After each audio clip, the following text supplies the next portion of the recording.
Bright House Networks presents the Bright House Networks High School Football Game of the Week.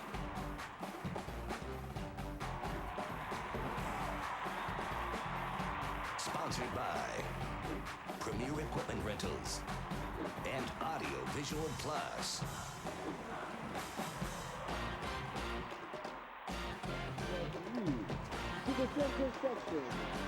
Wow, what a night. What a night, Kern County. Semifinals, Division I Central Section playoffs for 2009.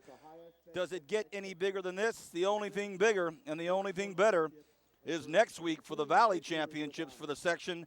But tonight, Freedom Bowl due. Freedom Bowl number 2 in the same season. The Liberty Patriots hosting the Centennial Golden Hawks here on a gorgeous Friday night for football. We just had the national anthem. All of us staring at a 50-foot by 30-foot American flag hanging in the sky. What a fantastic start to what will be a football game full of stories, full of emotion. There's a shot of that American flag that we just were saluting to and paying homage to in the Star Spangled Banner. I'm Vance Palm, joined as always by my longtime partner, Brian Adams. Brian played for the Drillers, played for the UCLA Bruins. His Drillers up north tonight playing in a big football game. But tonight, Brian, we're back after week 2, I think it was, the Freedom Bowl. And these two teams are so much more improved, so much more experienced. They've played so many more games together now. Wipe that game away for that reason. Wipe it away for this Freedom Bowl title. And wipe it away for anything other than the fact that both these teams right now desperately want to play for their first Central Section title next Friday. Brian Adams. Well, Vince, I think that's what's important is that this game is for all the marbles for them. This gives you the chance to win the biggest ring you can win in high school football around here, and that's the Central Section title in Division I. That's the division you want to win it at. However, Vance, you can't understate how well these teams have improved since week 2 when we've seen them. Last week Centennial was on the roll on all phases of their game, special teams, defense and offense. Liberty Patriots went down to Central against a great running attack and were able to withstand it, had 2 drives thwarted on the 8-yard line, inside 10-yard line, Vance, a missed field goal interception. So these teams are both playing well, and it's going to be a great game tonight. 2 offenses being run by 2 great quarterbacks. The first is the junior phenom, Cody Kessler, went down for a big chunk of their season. Now he's back, playing well, led them to victory last week. And then for Liberty, Dylan Meadows, the receiver, converted to quarterback, who's been nothing short of spectacular the last 5 weeks for this football team. We watched him just plow through Garces. We watched him take this team from a so-so offense in week 2 to a very, very strong offense now. Their defense in Liberty speaks for themselves. They're known for it. But the Centennial Golden Hawks team, Brian, now starting to play with that lack of respect chip on their shoulder. What a great football game. 10 seconds before kickoff, B. Well, Vance, you talked about Dylan Meadows. One thing I like what Coach Mills and his staff did is they put him in a situation to use his success with the best of his feet. He's leading them with the running game, and he's making a good pass when he needs it.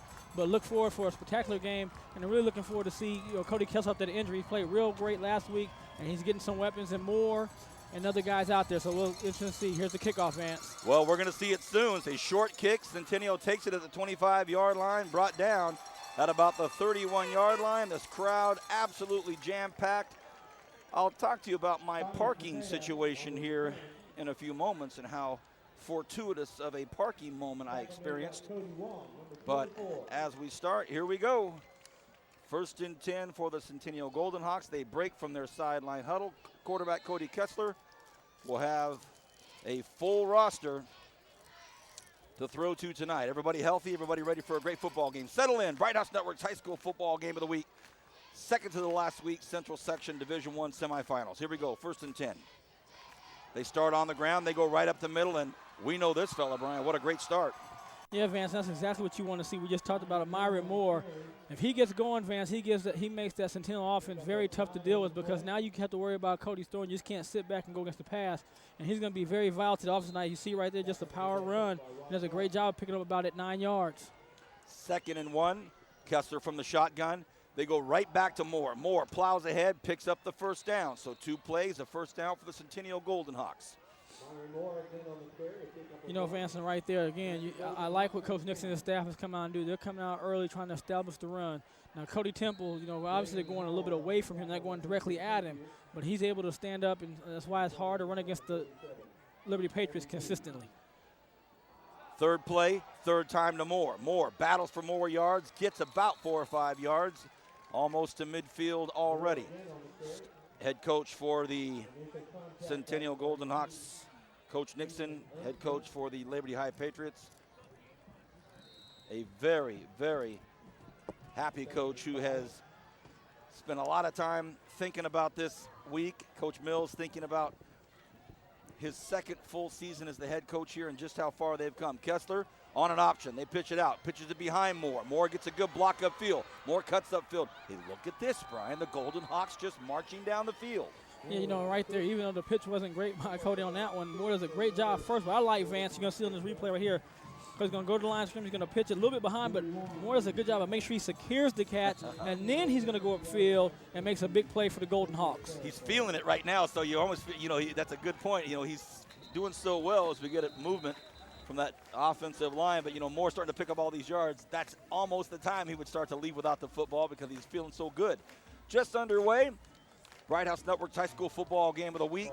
Second to the last week. We'll start to unfold some of the scenarios that could take place tonight and where we may be next week for the Valley Championship, the section championship. But tonight, under the direction of our fine, long-time high school football director, Bernie Johnson, we are clicking on all cylinders in the first series for the Golden Hawks. Kessler on a 1st and 15 from the shotgun. On a keeper himself. Kessler looks, cuts back, up the middle. That's a nice 7-8 yard gain for Cody. One thing about Cody Kessler, everybody, is that he has the ability to pick up yards with his legs. Everybody takes a look at that big, tall stature and that strong arm that he has and his accuracy. But boy, can he run as well. Exceptional basketball player. Well, I was going to say, Vance, he's just a great all-around athlete, so he's going to be able to make some plays that some kids aren't able to, frankly.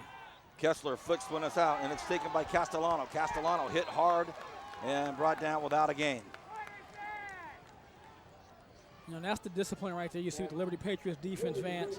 They're able to string that play out, keep contained, and make a short gain, if no gain at all on that play. So great job by Liberty defense. And that's what they do, Vance. You're able to make a few plays on them, get some things going. You feel things are going your way, momentum, and then they take advantage of you taking getting a 5-yard penalty. Now they're in 3rd and long, and this is what the Liberty likes to have you at.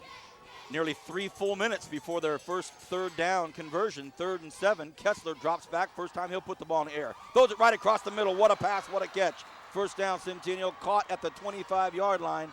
And that's a fine, fine catch out there by Grimes. Grimes had a big, big run last week up in Fresno. And Grimes had a big game the last time we saw Centennial on TV. And right here, Cody's going to let the ball go. What you like about Grimes as a young player, he goes and attacks the ball with his hands. He wasn't worried about the hit, makes a big play first down. And he's a kid, Vance, is really going to be able to Cody Kessler for 2 years. Kessler rolls to his right, has a lot of time. Great blocking, big hit, knocked out of bounds at the very end.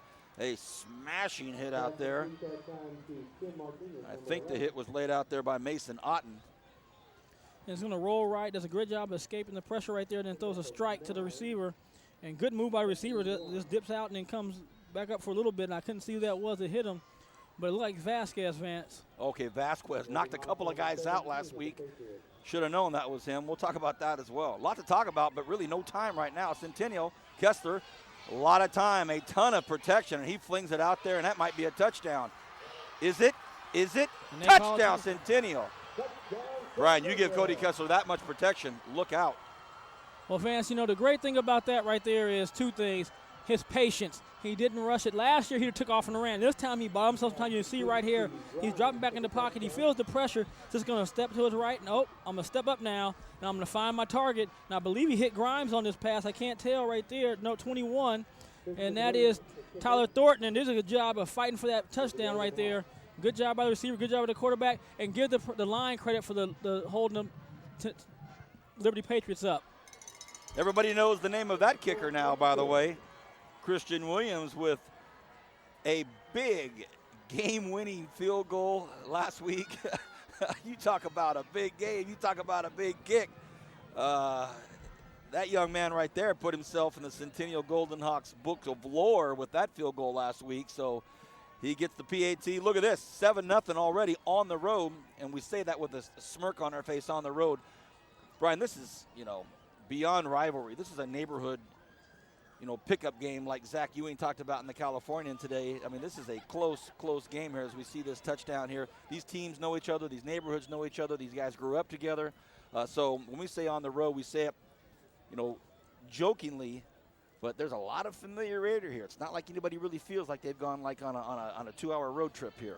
Yeah, but you talk about road trips. Going to a road trip like they did last week and winning the Buchanan, this is going to prepare them for making a little down the street. Down the street deal. This is like, and for those of you that grew up with us out there in Arvin, Vermont, this is like a Haven Drive Mountain View. This is like a little 5-mile drive. An East BHS game. All right, 7-0. Centennial scores on their first drive convincingly against the vaunted, heralded Liberty defense. Didn't take much. And Centennial will kick off, puts it up in the crisp, frosty December air, taken at the 10-yard line by Gelink. Gelink has some room. Only thing slowing him down is he keeps running into his own guys. Yeah, Vance, you're right. If he didn't do pinball against a couple of his guys, he probably would have been out over the side of 50, if not breaking one. So Gelink has been a big part of this Liberty football team this year as well. If you're just getting to your televisions, we welcome you. I'm Vance Palm, joined as always by Brian Adams on Bright House Network's High School Football Game of the Week. I think this is week 13, as I hear in my right ear from our director. 8.5 left in this first quarter. Hey, Brian, how about this? 3.5 minutes go by before Liberty touches the football. That'll help. Well, that's what Coach Nixon and his staff want to do. They want to score and take some time off the clock. And here's Gelink right here, but look at the pressure right there. Hands the ball to Gelink, and Gelink thrown for a loss. And that's Jared Norris right there shooting the gap, making a big play in the backfield. You'll see right here, Jared Norris is going to shoot through right there. Makes the play 3 yards in the backfield. Great play by Norris and that linebacker crew. Tonight's game, a who's who of attendees just walking in. I was doing some handshaking with some heavies. We're talking about some heavies. I mean, Bo Redstone's down on the field. Are you kidding me? 2nd and 11. Meadows on a keeper. Meadows fights. We've seen this a lot this year. One very, very tough customer, Dylan Meadows. This is a young man that has impressed me to no end this season. Well, Vance, making that transformation from a wide receiver to a quarterback in just a span of a few months, he's done a great job. Again, using his legs. That's his strength. Very patient runner, but I like when we watch him, Vance. He's always picking and choosing when he goes, and once he sees the hole, he accelerates into it. He's a hard guy to take down. So right now he's put his team in a good situation, 3rd and 4. Anything in the playbook is open. The quintessential hybrid Wildcat quarterback. Converted from a receiver. As Brian says, great vision, great patience. We're going to see it now. Oh, a dangerous pitch. He pitches it out to Gelink, and that was almost disastrous. Vance, and that's a situation where our old partner would tell us that pitch relationship got off balance. Right here, you can see Meadows go into the line, and the pitch man didn't keep the same relationship, so that ball's going to be thrown a little bit behind him. So even if the quarterback goes up, I have to stay with them and keep their relationships. We have an angle to pitch it to. That's just great defense as well, Brian, by the Golden Hawks. They've studied this tape. They've studied this team very, very well. 4th and 9, perfect deep snap, and Meadows will boot it up. And I don't know if Grimes will get a chance. If he gets a good bounce, he will. He has the speed to get it. He does get a good bounce. Cuts backfield. If he gets a couple blocks, let's see what happens. Crackback, a couple of crackbacks. Now he's on his own, trying to outrun this Liberty defense. And when it's all said and done, I think he got 7 yards. Well, Vance, that's the one thing when you have speed you're able to do. Young Thomas has great speed. He's able to make plays that other guys, you don't want most guys doing this. But you're going to see right there, he's on about 33-yard line, and Thomas is going to come back and gets a big block right there by Elijah Trail right there. So you're going to see another one block. That was Trail. But there you go right here. Now his speed's able to just get him over there to the other side. And you said it, Vance, he got about the same spot going the same way. But when you have a kid like that with that kind of athleticism, you're going to give him a little room to make some plays for you because he is a big play guy. He is the one guy they have that can go 90 yards. He got his legs warm. Got warmed up right there. Man, that was 3 crackbacks on that one run back. Myra Moore gets about 3 or 4 yards. So bodies are flying right now. Centennial Golden Hawks have come to play. Well, they're riding a good wave of confidence, and there's nothing like that confidence wave you ride, Vance. You know, I mean, nothing like it. When you start believing that you can make plays and you can do things, it's just hard to be stymied by another team. 2nd and 6, Kessler in the shotgun. May throw again. He does. A quick out. And kind of little punch and Judy there. Got it over to, wouldn't you know it. Yeah, you know, that wasn't one of his finer throws, Vance, but he was able to get the ball. They got picked up a couple yards, so they're going to be about 3rd and 5 right there. So Cody's going to look out. He's going to survey the land right now. Got about 3rd and 4, hands off to Myron Moore. Moore hits the gap, and he's able to pick up the first down right there, Vance, with a little spin move. Great job by Moore. Great read by Cody Kessler. What a big first down. The previous pass completed out there to Cole Hallam, by the way. Hallam wearing number 80 tonight. And you see again Myron Moore able to spin out of tackles. Makes guys miss. Good read, good vision, and another first down for the Golden Hawks. Liberty defense, some of the best players in the section. But right now they're only showing 3 up front. Kessler floats one out, underthrown, and good for about a 7-yard gain, though. And they said the ball skipped in there. Wasn't able to make the catch. Oh, incomplete. Tim Martinez just skipped into him, so he wasn't able to get it. But, again, this is one of the balls, you know, see the ball diving down on Cody. He's going to hit the ball right, just goes right through the receiver's arms. Wasn't able to scoop it. 2nd and 10. Hallam split left. Kessler. This time the handoff goes to Thornton. Thornton has already scored a touchdown, gets maybe 2 or 3 yards. You know, Brian, one of the things that I touched on just briefly, just for a second, is kind of one of the things that gets on my nerves personally. One of my pet peeves when I watch interviews or guys always talk about, you know, we didn't get any respect. Nobody thought we could do this. Nobody thought we could do that. Because sometimes it's like, who's they? Who said that? But Centennial has a point. There have been people over the last couple of weeks that have said, listen, I just don't think they can win that game. I don't think that's going to happen. And they really, truly are playing with kind of that lack of respect chip on their shoulder. I'm not a big fan of it, but it's accurate this week. 3rd and 7. Kessler fires one across the middle. First down. Caught out there. A great catch by Tim Martinez. First down. You know, Vance, one of the things that you talk about, Vance, we'll see right here, Cody's going to step back right here. He sees the receiver. He's going to just come into that little window, fires a strike. Tim Martinez does a great job this time of going low again. Catches, makes the catch, makes the adjustment, and picks up another first down for the Centennial Golden Hawks. Kessler just throws it where nobody can get it but his receiver. Under 5 minutes. This game, not one penalty. Well, we've had one illegal motion penalty. Look at this. Are you kidding me, everybody? Look out, Kern County. Thornton is rolling right now. Well, Vance, right now, Coach Nixon's offense has everything going. Running games going, passing games going. And if that's going to happen tonight, this could be a long night for not for Cody Temple and company and the Liberty Patriots. Well, as I talked about, you know, the defense here for the Patriots, you're talking about Cody Temple, Austin Davis, Rain Cravens, Mason Otten. These are some big defensive names in the Valley here. So this is a very good test for the Centennial offense in the first quarter. 4:41 remaining in the first. Kessler shotgun. Takes a look, goes across the middle. Ooh, that was a touchdown, and the ball was dropped. And I'll tell you, if he had a chance to get that again, Cole Hallam, he would want to see his hands. His hand position is the only thing that stops this ball from being a catch. If he turns his hands the other way and puts them out with the pinkies together, it's an easy catch. When you get your thumbs up like that and the ball's high, it has a tendency to bounce off. 4.5 left. Ooh, that was a TD. The sure-handed Cole Hallam. They go to the right side, and another nice game by Myron Moore. I mean, these are chunks of 4 yards, 6 yards, 3 yards. Well, that puts them in those short third down situations, Vance. You know, with Cody's ability to throw the ball, and now you know their ability to find space to run the ball. They have everything open in their playbook. But you know, this is where Cody gives you such a great threat because he can either run the ball or pass. And so if they don't have it and everything's covered, he can take it down and run and pick up a first down. A lot of options to Kessler's left side. He likes throwing to his left, but he drops straight back this time. Rolls to his right, floats out to his right, has a man across the middle, but he decides to go out of bounds. Ooh, at the very last minute there, he had Martinez floating across the middle, but decided to get out of bounds with it. Well, you know, you're going to see right there, Vance, and that's a good job by Brady Burke. Brady Burke's going to close the gap. He wants to go to the left. It's not open. Now he's just going to try to be a little bit more patient. Same time he threw a touchdown pass. This time he didn't have it, and you're going to see Burke just come up and force him out of bounds, and Cody was not able to pick up a first down. So this is a big thing right here. If Liberty can either force this field goal or maybe even a field goal miss, Let's give them some confidence. Hallam for a 33-yarder, and that is going to be short. Not going to make it. And Vance, there's your win for the Liberty defense. You know, Liberty gets away. They were bending, but they didn't break, Vance. So now Liberty Patriots offense is going to come back on the field, and they're not down 14-0. They're only down 7-0. So big boost for the Liberty Patriots right there.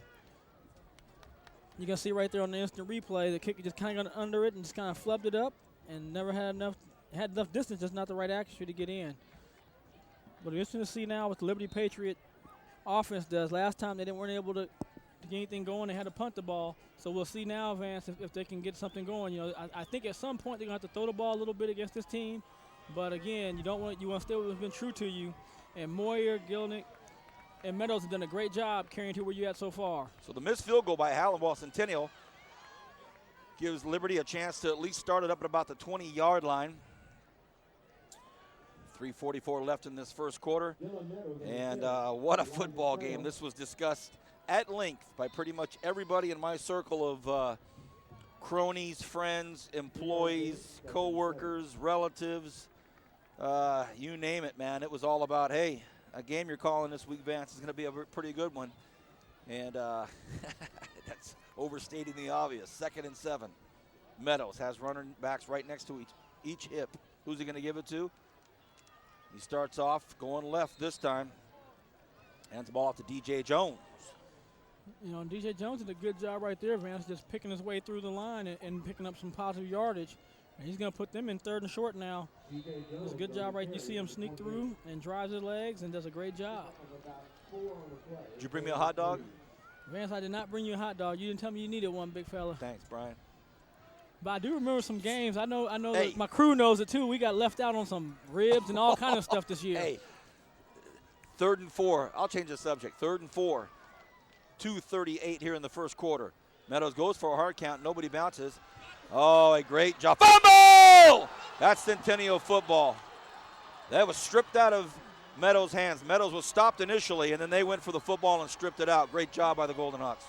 Yeah, and Elijah Trail's going to pick up the fumble, but good job right here. Watch the linebackers come up to support, and somebody's going to be responsible for Meadows, and there he is right there. Stands him up, and now you're going to – he's trying to lean forward to put the ball forward, like get extra yards, and it was knocked out, and you see Trail come up right there and pick the ball up.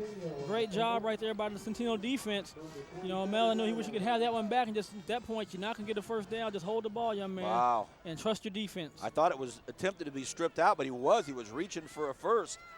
And the ball shook forward, and now look at this. Less than 2.5 left in the first quarter, and now Kessler is going to go to work. Goes to his left, sees Hallam, throws it out there. What a great pass. Almost picked off, but just timed perfectly. Cole Hallam, number 80. Great look. You Just see a right great there, man. look. Does a good job of squaring his shoulders. Does a nice ball to the outside. Only Hallam can get it. And they're able to, but it's a penalty, Vance. So Holding penalty against the Golden Hawks. So therefore, it's null and void. But again, a mistake right here, you get a penalty. Now you put yourself on the 40-yard line, and you're 1st and 20. So it'll be interesting to see now what they're going to play. But they had that running game going. So see if they stay with the pass on this, and they get back trying to get more going in that running game, Vance.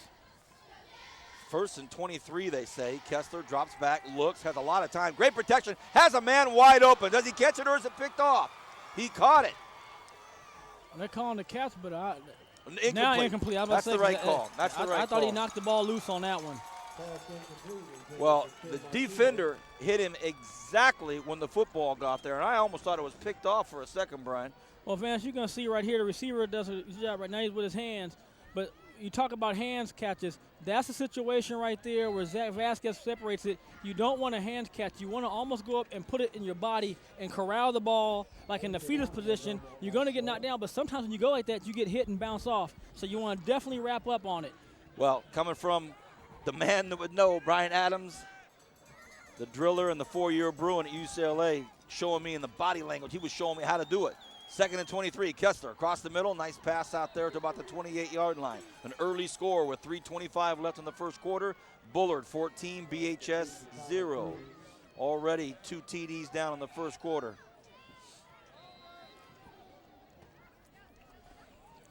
I'll tell you, Vance, that's a tough score right there for the Drillers. You know, getting down 14-0 that early. Yeah, but it's early. It's early. Paul Gola and his Maslow's hierarchy of needs philosophy, they'll get it done.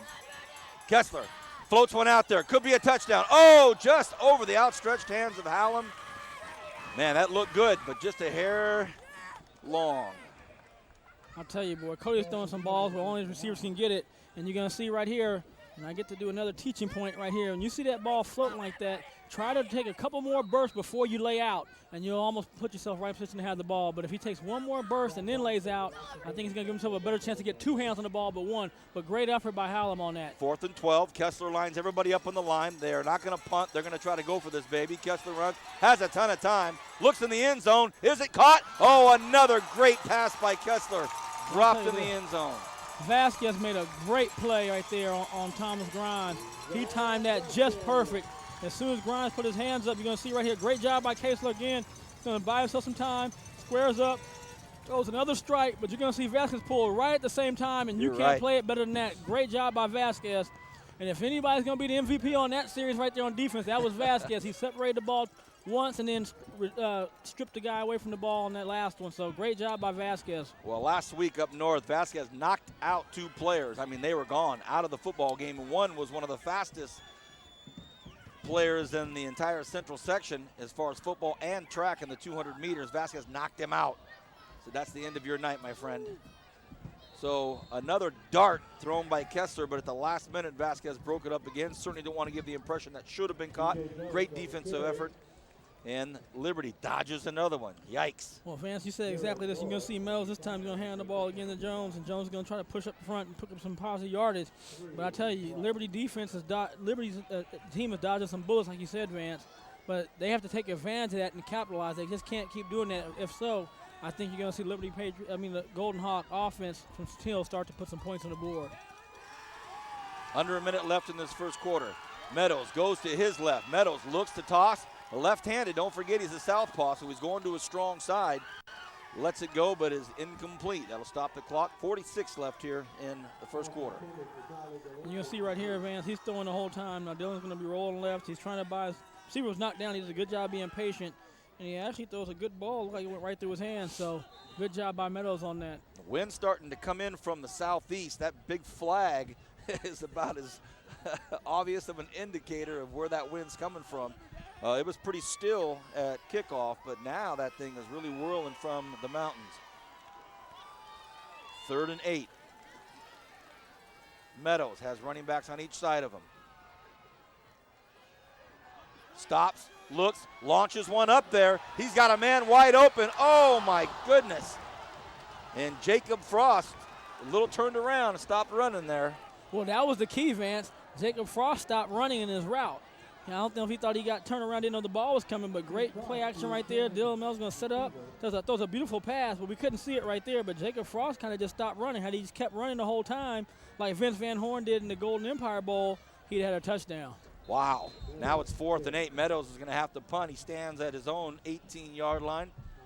And Grimes is deep for the Golden Hawks. Perfect snap. Meadows takes a look, and Grimes might have a shot at this one too.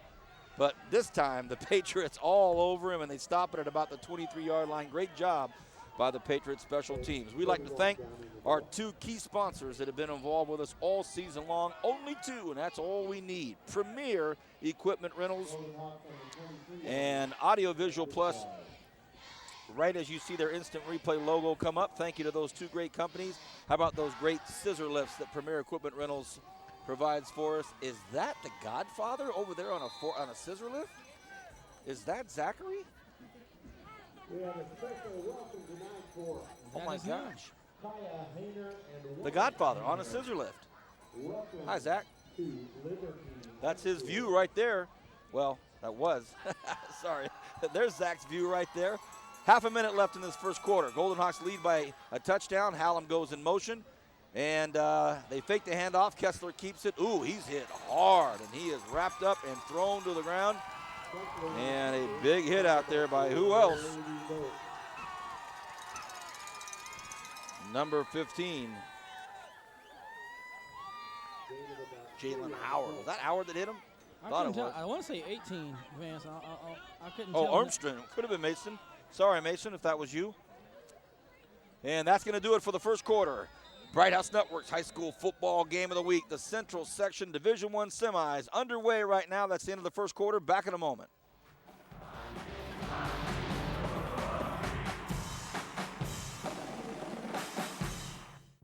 Got a job to do? Premier Equipment Rentals is your answer.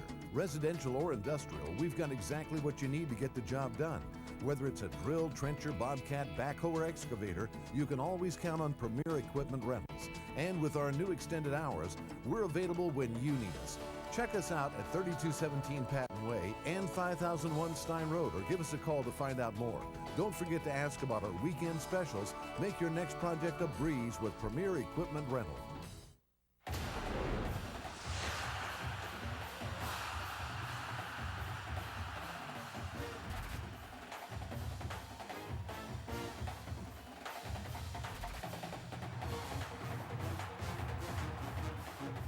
Every week, college football's best battle in the drive to the national championship on ESPN. All season long on ESPN, ESPN HD, ESPN2, and ESPN2 HD. College football lives here.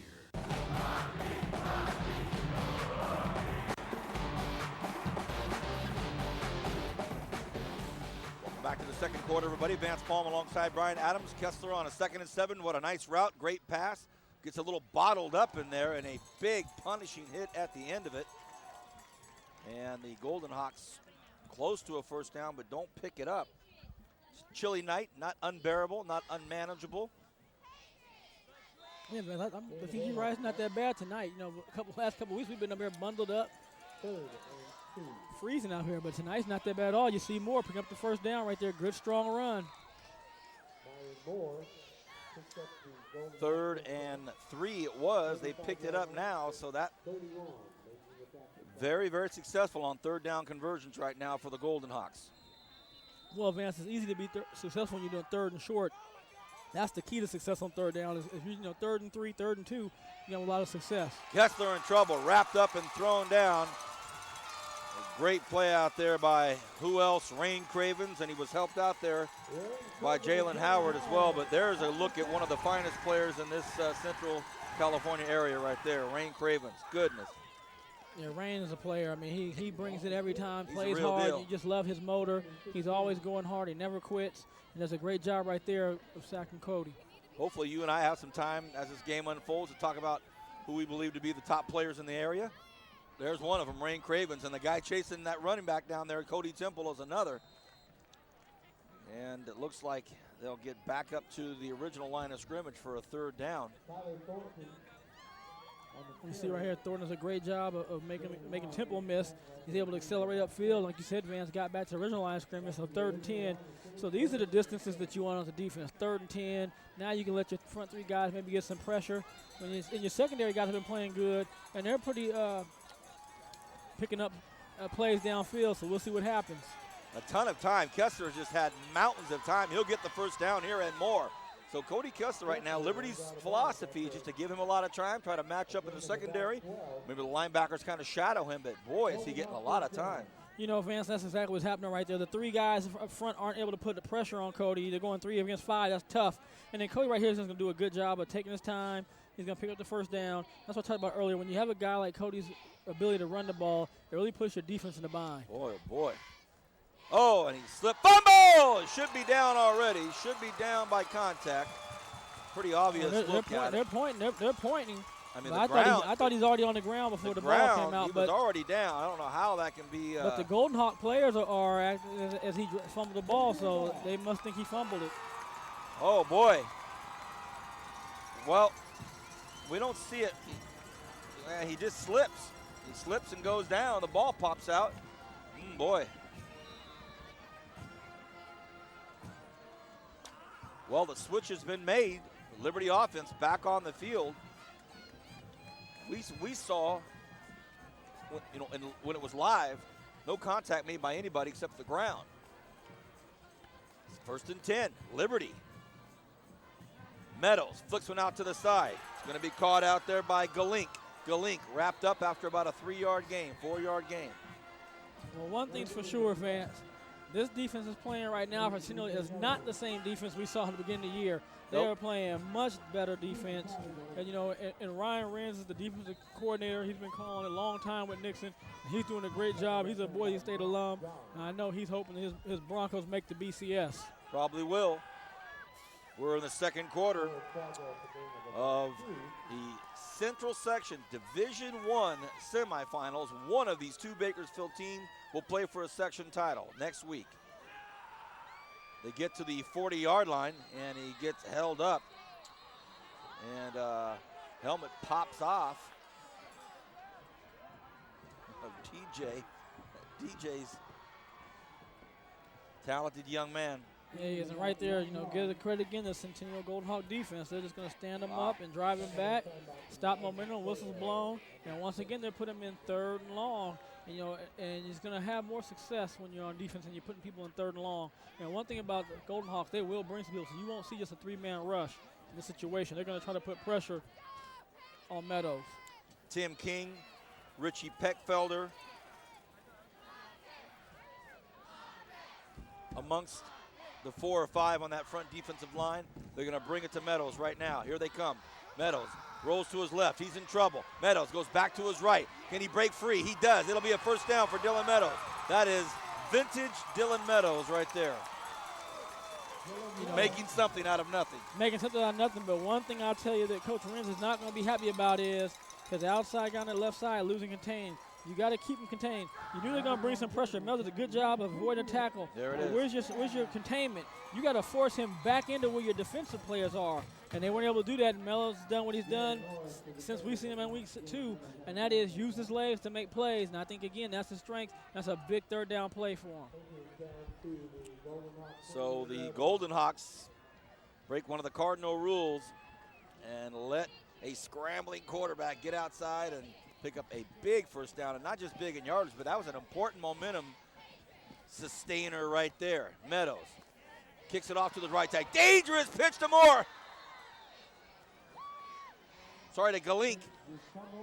Oh my gosh, Tyler Galink.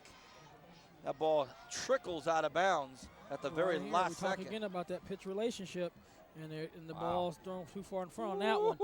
But they were lucky that that ball went out of bounds and didn't bounce the other way in play, because I think the Golden Hawks would have picked that one up and ran. Well, Coach Nixon scooped that ball up, and I think whoever was over there on defense probably got a stare from him like, fellas, since you're close enough now, let me remind you on the 2nd and 17 not to let Young Meadows break out to the outside. Well, you know, that's where discipline comes in. You have to know where you're at. You have to keep you contained. And, again, force them to where your defense is at. Force them to where your help is at. Referees have blown the whistle, and it's going to be a timeout for Liberty. 8:22 left in this first half. An early first drive touchdown by the Centennial Golden Hawks made it a 7-0 football game. It's been back and forth seesaw since then. But the Golden Hawks up by 7, and that's a look at a very, very large flag being hoisted up by a crane. So that shows you kind of the flow of that wind right now. That's more than a breeze now. Right. Hey, You know, go ahead, Brian. and Vance, you just talked about, you know, Centennial was up 7-0, but they had 2 consecutive series where they could have easily put 2 more touchdowns up. You know, one was a drop pass in the end zone. The other one was 2 good plays by Vasquez to separate 2 receivers from the ball. So they could easily be up 21-0. As it stands, only up 7. Liberty hasn't really done anything dangerous yet on offense to cause any commotion in this Liberty sidelines that we're calling the game on. We're at Liberty High School. You know, December 4th. And that's the one December thing, 4th. fans. When you have a great defense, they can keep you in the game, even when your offense isn't clicking yet, and can keep giving you opportunities so you can make plays. 2nd and 17, Meadows drops back. Looks like it sets up for a screen, but that's just trouble. A 12 to 13-yard loss, and Brett Harmel, Jared Norris, And I want to say Richie Peckfielder, they were all in there. I mean, Peckfielder, Tim King. great call right there by Coach Renz again. So they're able to put a big play, and now they make it almost, 3rd and it looks like 27, 25 yards. So Be interesting to see what happens on this play, what they call. They're going to be conservative and call, just that traditional draw play and run the ball, or they're going to try to take a chance and throw a ball downfield. 7:43 and counting left in this first half. Nice football game, highly touted and well-publicized football game all the way up the valley. If you read Fresno newspapers as well, they're going to go for some trickeration. They launch it up, and it is, that had to be broken up or it would have been intercepted. Cody Wong stuck his hand up there as Mason Ermston tossed a nice football down there. Well, Vance, and I like that play call right there. You're going to try something, take a chance downfield. I mean, you think about it, Vance, even if you throw an interception on this situation, it's just like a punt. You're going to get they're only going to get the ball inside the 20, and you got a chance to pick up the first down. You almost made a play. So there's nothing wrong with that play. I like that play. A good opportunity. Now you're going to punt it and let your defense go back to work. 7 1/4 left here in the first half. Meadows, another perfect snap, and a wobbly punt, and that ball will kind of bounce around and go down at about the 23-yard line. Brian, some of the players that you and I have noticed week in and week out, calling the games, following the newspapers and the 3 affiliates in their coverage, and just kind of checking up on all these great athletes. Well, we have them out here tonight, and we talk about all league, all area, and some of the players that are some front runners: Rain Cravens, Cody Temple, Zach Vasquez, Cody Kessler, Myron Moore. A lot of nice athletes on this field. Meadows. Sure. Meadows Yeah, what am I thinking? Dylan Meadows. Kessler drops back. Kessler more the traditional drop back. Tall, strong, statuesque quarterback, where Meadows is more of the new, modern, mobile quarterback. Cody does a great job of just loading up on and following through and throwing strikes. I mean, he's throwing the ball very well right now. Quickly as well, gets rid of it quick. Another first down, or very close to it. Very close to it. Should have picked it up, and he does. The clock continues to tick as well. And Vance, one thing I like about Cody is he spreads that ball out to different receivers, so it's hard to key on one guy and take one guy away from him. Run to the left side. And the score was so early in the game that there haven't been any points put up since, so both crowds kind of just content to stay warm, cuddle up, have some hot chocolate, chit-chat a little bit. Kessler launches one out, and a nice play out there by number 24, Cody Wong. He disrupted the flight of the ball long enough for Castellano to not be able to catch it, and Castellano takes his shoulder at the end. Yeah. Old Rick Newhouse used to tell us, Vance, all the time that would happen to us, and you watch the film, say you deserve to get hit. You catch it anyway, they're going to hit you, so catch it. Don't worry about drops. He'd freeze it, let the guy laying you out. Hey, we're going to talk about Mr. Newheisel in a moment. 3rd and 8. Kessler has Moore back with him on the left side. Takes a look all across the field, and that ball is, almost picked off, thrown in traffic. 4 defenders standing around Hallam, incomplete. And one of the things right now is receivers are starting to let some balls get on the ground. They've got to make plays. Your quarterback's not going to always throw a perfect strike. Right. And, you have to help them. And you look at Brett Favre, no matter where it is, Rice and those guys are making unbelievable catches. And that's also part of the passing game is sometimes the quarterback throws bad passes. You got to make catches. Sometimes, he's going to make good passes. So you got to be working together. A wobbly punt by Hallam, and it bounces backwards. So Liberty's going to get the ball at midfield. So not the best of nights so far for the leg or foot of Cole Hallam, and he takes his helmet off and not happy, but great athlete, fine young man. He'll make it through. Well, Vance, the defense is playing so well right now that you're feeling confident. But I know if you're Coach Nixon, you're thinking about when you go talk at the halftime, you're going to talk about your offense, all the missed opportunities, all the drop balls we had, all the plays, the holding. We had to go another drive, we had a big hold. So he's going to talk about the mishaps. If they can clean that up, he's going to be feeling pretty comfortable and confident in his team about putting some more points on the board. I can hear him now in the locker room. Fellas, how long do you think Liberty's just, how long do you think they're going to lay dormant? 1st and 10. Let's find out right now. Meadows on a keeper. All business now. It's Dylan Meadows. picks up 12 yards on a 1st and 10, and we've seen this before as well. Coach Mills just say, let's go, let's go, let's go. Put it on Dylan's shoulders. That's what he's doing, Vance. This time he pulls all his guys in. They have all the blockers. They say, we know what, we're going to man up and block you, and if you can stop it, stop it. Otherwise, we're going to run the ball with our best threat to run the ball, and that's Meadows.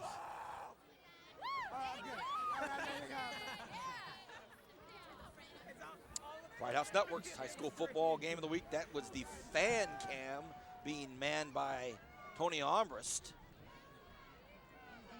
And boy, he had a screaming wild fan right there. Got a nice 6-yard gain right there. Just a reminder to everybody out there watching all of the sports on Bright House Networks, the next CSUB basketball game will be December 16th. As Bo Redstone and I will cover that game, and then we have more Condors coming up. I just found out I'm going to do a Condors game. I'm going to do a Condors game. It's been a couple years. December 26th. Look out. The day after Christmas. Hope I don't mess it up. 2nd and 6. We'll dip below 5 minutes left here in this first half. 7-0 Centennial, but Liberty starting to put things together on this drive. Meadows, patient, looks, just waits. And Brian, he gets 5 yards out of that. And Vance, like you just said, he's patient and he waits. But what he has the ability to do, when you're patient and you wait, you also have to have acceleration. Right. And he's able to be very patient. Then when he sees it, I accelerate. That's how he's able to get those 3 or 4 extra yards. And then now his momentum's going, it's harder to tackle. He always keeps his legs driving. So good run right there. Now you're 3rd and short. And again, I like what Coach Mills and the offense is doing. They haven't panicked. They haven't thrown the playbook out the window. They say, hey, let's get back to what we do. They found something right here, and they're sticking with it. And I think you're going to see them try to pound it until the Centennial defense steps up. A 3rd and 1. In actuality, it's about 6 yards because he goes from the shotgun. Meadows in trouble, and he goes down for the loss. On a 3rd and 1, when you catch it in the shotgun, you're about 5 yards off that line of scrimmage. You have to go another yard, and what a big loss. Right here, Vance, the Golden Hawk defense steps up. He goes outside, and because of the penetration, you see right there, I can't see the number 55. I think it's 55, who was the initial penetrator right there, and that's Tim King. And then you're going to also have Brock. Jared Norris and those guys come through. And then now the tackle was actually made by Brock Bays, but it was set up by the pressure from the inside. Well, now we have a 2nd timeout called by Liberty. Coach Mills and his guys want to talk it over. They're in a very funky part of the field, about the 33-yard line. It would be a 50-yard field goal. That's not going to happen. So, the attempt I don't believe is going to happen. I shouldn't say it wouldn't happen, but I doubt they're going to do that. So we'll take a moment to talk about You On Demand, Bakersfield On Demand, Channel 300. So many great products for you to enjoy on demand. I have a blast. I'll sit back once in a while, put it on Channel 300, and start checking it out. Damage TV. How long can your clip be for You On Demand? How long can the clip of you be? How long or how short? How short should it be? Well, there's really no rules, No Brian, rules to it. But if you sit one in, as Bernie says, we try to keep them short, so it better be good. Well, Man, they'll put the slicer out there and make yours about 5 seconds. I get to be around these young high school kids, and they keep me young. Come on, Brian. And they're always doing something on YouTube, the jerk or something on YouTube. So maybe we can get one of those dudes to put a video up for us. Dude, here's a 4th and 3. It's a big clip right here.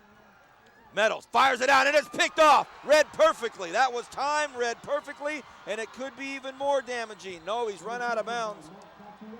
But Castellano picks off the football. 1st down Centennial. Brian, he was just waiting and laid. Well, he did a great job right there jumping the route. He knew it was going to be a short route. They wanted a short distance to pick it up, and he jumps it very good. Right there, Mills is going to do the play action, throws the ball out. Castellano is going to jump this route right here and just runs right in the way and takes it the other direction. And again, Vance, I'm going to say it, on 4th down, you going 4th and short. When you have a great defense, you have that confidence to make those kind of calls. So and you're going to see right there now, Coach Mills is not worried about it. He said, hey, my defense is playing well. We'll just get right back into it and get the ball back. Moore takes the handoff and comes right back the exact opposite way. Picks up about 5 yards. Man, we talk about, people who've changed this season, but Myron Moore, the development he's made from last year to this year, it's just outstanding. And to watch how he runs and how he's able to really push his body forward and get those potty yardage. It's just been great to see his development, his growth. He's done an excellent job, Myron Moore. the senior running back. Kessler being chased down. Look out. He gets hunted down. Tosses it up. Oh, and it's intercepted. What a poor choice. Cody Wong says, thank you, Cody Kessler. Well, I was going to say one thing about the Liberty secondary, everybody thinks you can pick on them and throw the ball, but they make good plays. And you see right here, and this is Cody right here being just an ill-advised play. And Cody knows it. That situation, sometimes when you're a great athlete like Cody and you make plays, you get a little carried away, and he knows that. And Cody's the kind of kid, he's going to go back sideline. That's on me, Coach. That's on me. It's not going to happen again. But as Kessler, you're right. As Kessler walks to the sideline, not a real big mystery there. Well, Nixon's on him, and one thing I like about Coach Nixon is he treats all the kids the same, whether you're Cody Kessler, All-American, or whether you're the last on the bench, and he's on him right now. He's ripping them. And Cody, like I said, he's a kid. Donnie and his wife have raised him well, so they know he knows he messed it up. Well, I shouldn't say I'm sure. I would guess one of the things that runs through the coaching staff mind over at Centennial is, doggone it, we just come up with a big fourth down interception right there. Right. That's the last thing we want to do is just give it right back. Yeah, and I know we're talking on this replay, but one thing that I do like about Coach Nixon, too, is if we saw at the end of that, he taps him on the head and says it's going to be okay. After he jumps him, he's able to encourage him well. And Cody's mom, Christy, I know she'd probably be the first one to jump on for that pass. The Patriots now have the football back. And what a nice run that was. And it looked like it was over for a moment, but Jones able to bust through and pick up enough for a very, well, he got it. He got the first down. That's a great run. And this is when you're a defensive coordinator and you say, you know what, this is just poor tackling, fellas. 1, 2, Nobody 3. wraps up. Look, again, and he's able to pick up, like you said, Vance, a 7-yard run when there was nothing. So with time going down, 2 minutes, 14 seconds, Centennial Goldhawk defense, you've been playing well all game. You don't want to break right now and give up a touchdown or give any points up because Liberty's getting the ball back to start the second half. 2 minutes exactly left in the first half. Meadows drops straight back, lobs one up, and it is going to be, oh, wow. Should have been picked off by Centennial's number 3, and Liberty's number 3 was just kind of out there wondering what was going on. Yeah, that was Austin Davis out there. You're going to see the ball go out. Bo Williams is going to miss one, and then goes right through and then hits Austin Davis in the helmet. So both teams dodged the bullet on one pass. Well, I think Williamson is going to be upset with himself at that one as well. That was a sure interception. So right now, both quarterbacks throwing up some suspect passes. I think they're just forcing a little bit. Those are two forced. Those two passes were forced. The one he threw an interception on, he was trying to throw a quick hitter and just didn't have enough on it. Didn't throw it early enough. Actually, the play was there, just didn't throw it early enough. 2nd and 10. Ball carried out there by Galink. Galink gets maybe one. I'll tell you, Vance, I'm watching Tim King. He's doing a great job on that defensive tackle position and really making plays, able to get penetration, gets all the way out on that one and wrestles down Galink, who we know is very difficult to tackle, as he made some huge runs against the Garces for the SEYL championship. Garces last week finished their season against Frontier, who's in a semifinal game tonight.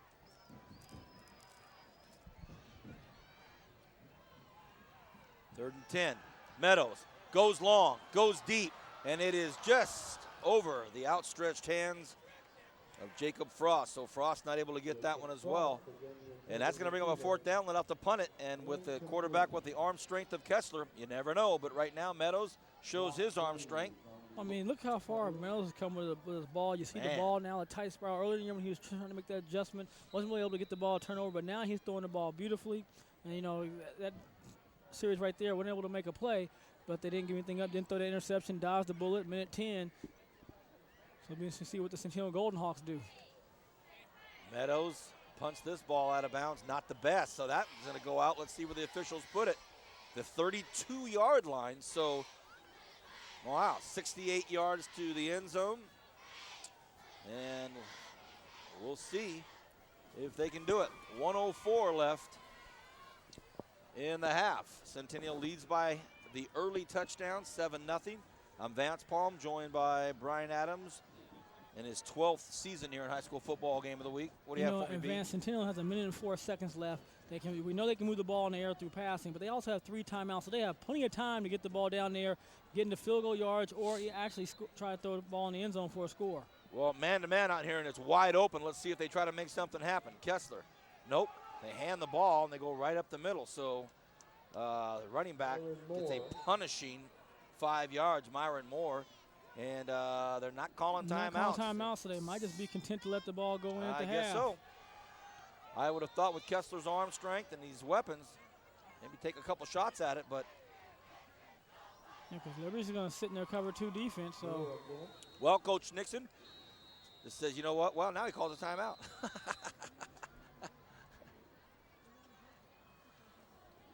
Well, man, it's 36 seconds. He calls timeout, and maybe he wants to throw the ball in the middle of the field. I mean, we'll see what he wants to do on this.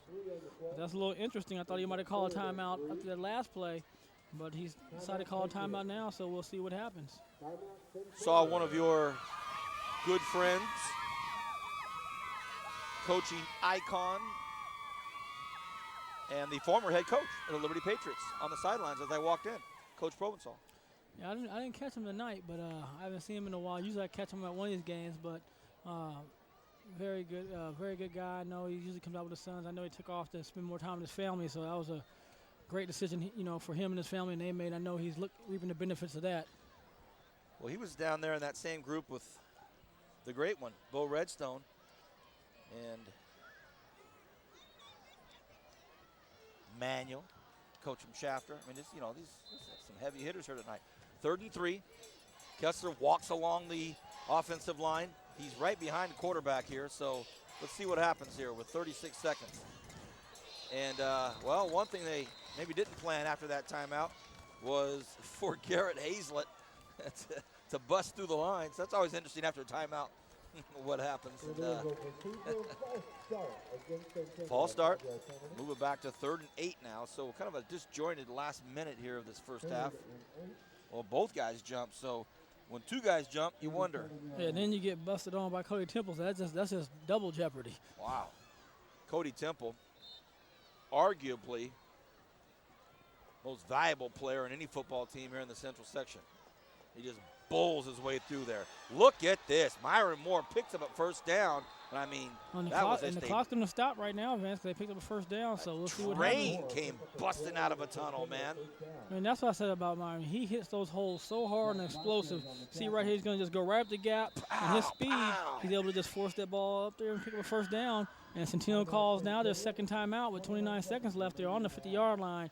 And one thing for sure I know, if they take a chance, Cody definitely can throw the ball that far. Well, it was interesting, they started this drive with, an extra 30, 40 seconds on this. They ran a couple running plays, didn't call a timeout, then did.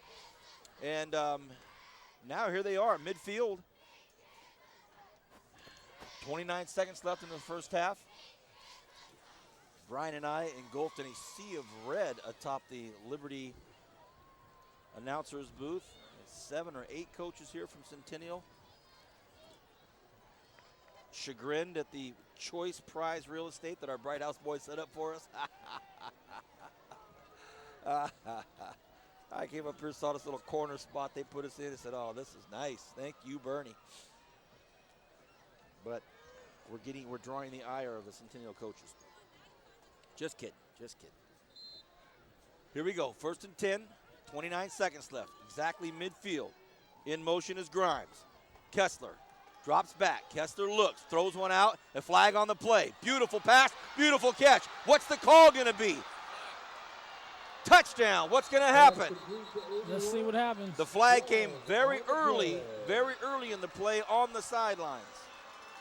The Centennial crowd is up and they're wild, but that they may have to wait. That flag came out early in the play. You couldn't have drew it up better than that, Vance. Ineligible receiver downfield. Ay. So they covered somebody up, man. So we can't see the formation, but one of the receivers that went out was covered up, so therefore made him ineligible. So explain that, Brian. Well, you have to have so many guys on the line of scrimmage, and if you cover a guy up or he's not off, then he's not eligible to go out in the pass play. So I'm only guessing. I couldn't see where the formation was or how he was lined up. He did, Well, and he did cover up receivers. hence So. the early flag. It came out. I mean, that flag was in the air while the ball was in the air, and I didn't see any holding. So a great pass, great catch, and a called back touchdown. Oh, and they lost 9 seconds there. So now it's 2nd and 15. Well, I'll tell Oh, you, boy. Liberty is dodging some serious bullets in this game. And they go right back to Myron Moore. Moore gets put down at about the 46-yard line, and that's going to do it for the first half. 7-0 is the score. Centennial scores early, but nothing after that. We certainly hope. No, Vance. He's going to call. He's going to call one last timeout. They called timeout. the old timeout with 6 seconds. I guess Nixon's saying, hey, we can't take them with us. They don't carry over, so we might as well call one. And he might be trying to take one last chance. You never know. I was going into my halftime rap. The coaches were going down the tunnel. They were going down the hole. Timeout. Well, that's why I was trying to stop you. I saw Nixon not going off the field, and I said, oh, he might. And then he called the timeout. But he might take one more chance down there, see if he can get one downfield. I mean, why not? Maybe he just wanted to wait long enough to where there was no chance of anything happening on a deep interception. So 6 seconds left here in the first half. 7-0. Centennial leads by a touchdown. I'm Vance Palm, joined as always by Brian Adams, our director Bernie Johnson, and his entire crew. He's just done a fabulous, fabulous job this season. We've had some great football games. You know, you think about the playoffs so far. South Foothill, what a game. Last week, BHS. And now this game with the BHS Stockdale game with some great football games. All right, here we go. Last play of the first half, we think. Kessler has a mountain of time. Kessler, now they just go inside, and that's going to be it for the first half.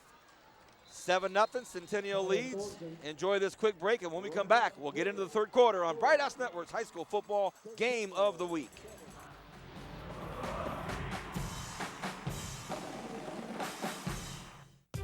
Here's how it feels to have TV that's interactive from Bright House Networks. It's like getting into a time machine, controlling where you go and when.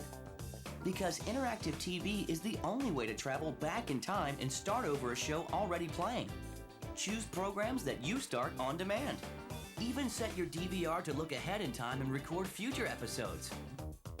Take off to a whole new world of entertainment with TV that's interactive from Bright House Networks.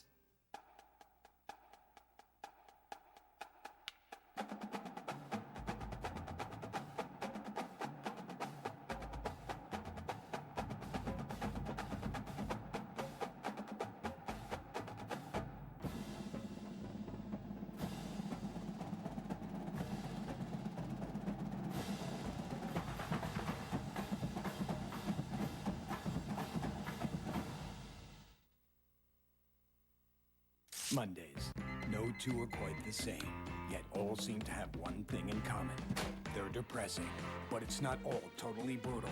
Escape from Monday with Monday Night Football on ESPN. The glorious reward to your day. ESPN, serving football fans everywhere.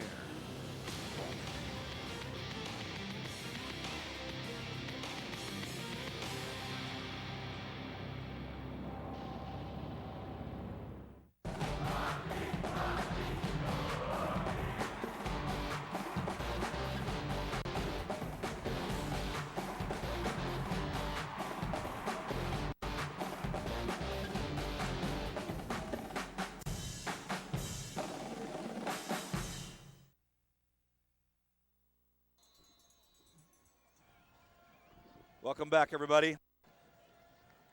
Oh, that's right. There's a football game. What a great halftime it was. Now it's the third quarter. Brian Adams and I just kind of reliving the old days, talking about pretty much everything. Oh, big hits as Liberty starts off the second half with a fantastic run back. He's all over the place, and he's still on his feet. Are you kidding me? Tyler Galink brought down at the 14-yard line. We've got a player down from Centennial.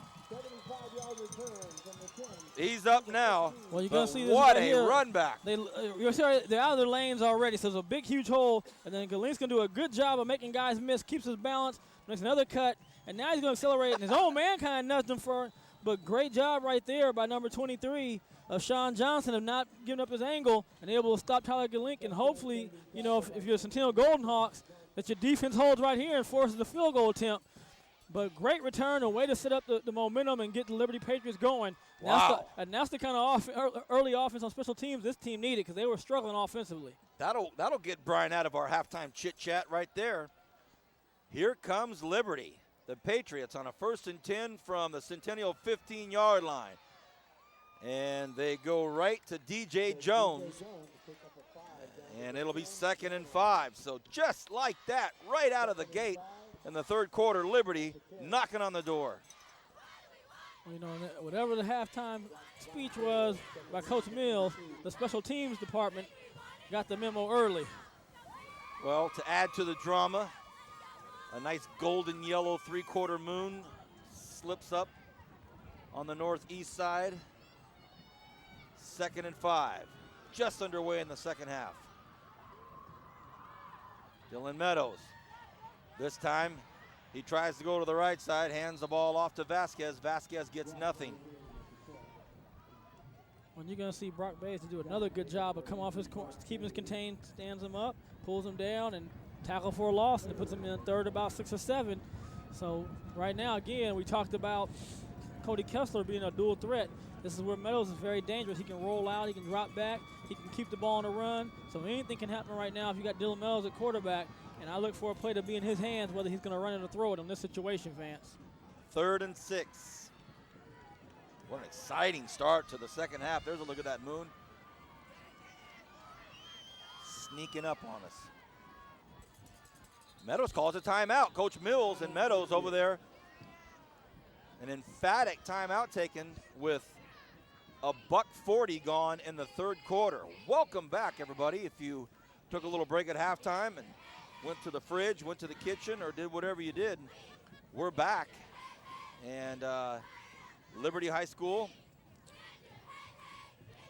on a very long kickoff return by Tyler Galink, the senior running back, defensive back. Got a nice shove from Vasquez, or who was that? No, that was Jake Nieto that pushed him forward. And as you say, Brian, that's a touchdown-saving tackle. Now, Liberty's in a situation where they have to come up with some magic right here. Well, you know, Vance, I'll tell you what I like is that he understood he couldn't get his playoff in time. He calls a timeout right away, and so does Coach Mills. I think it was our game last week where we saw 2 delayed games called before they could even call a timeout. So great job right there by Liberty Patriots. They preserved their field position, and now they got to come up with a play. And like I said, I think it's going to be in Meadows' hands, Vance. Never know. Has DJ Jones next to him on his left. 3rd and 6. Meadows goes to his left, looks, has a man open, tosses it out there, touchdown! Jacob Frost.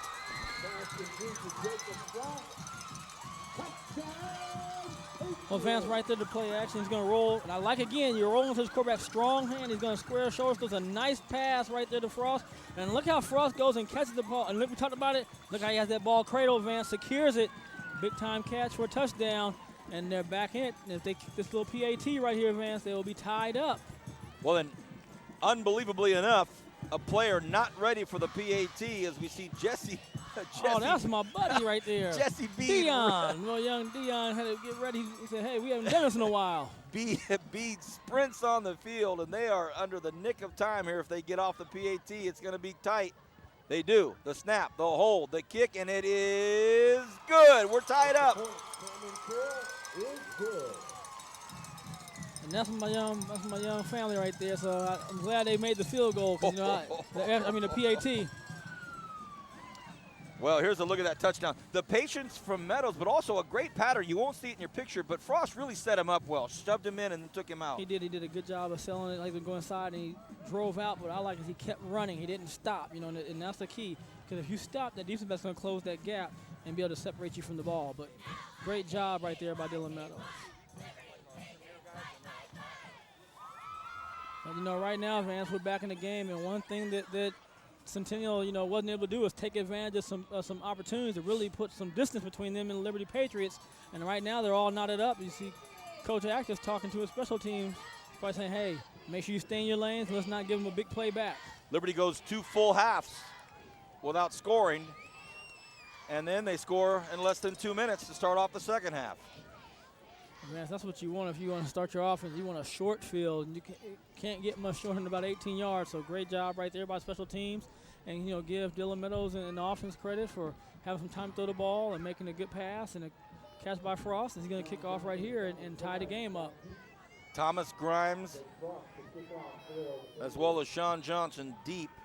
I know which kid I would not kick the ball to. They're both dangerous. One's a sophomore, one's a junior, so they go with an 8-iron, and they put it about the 20-yard line.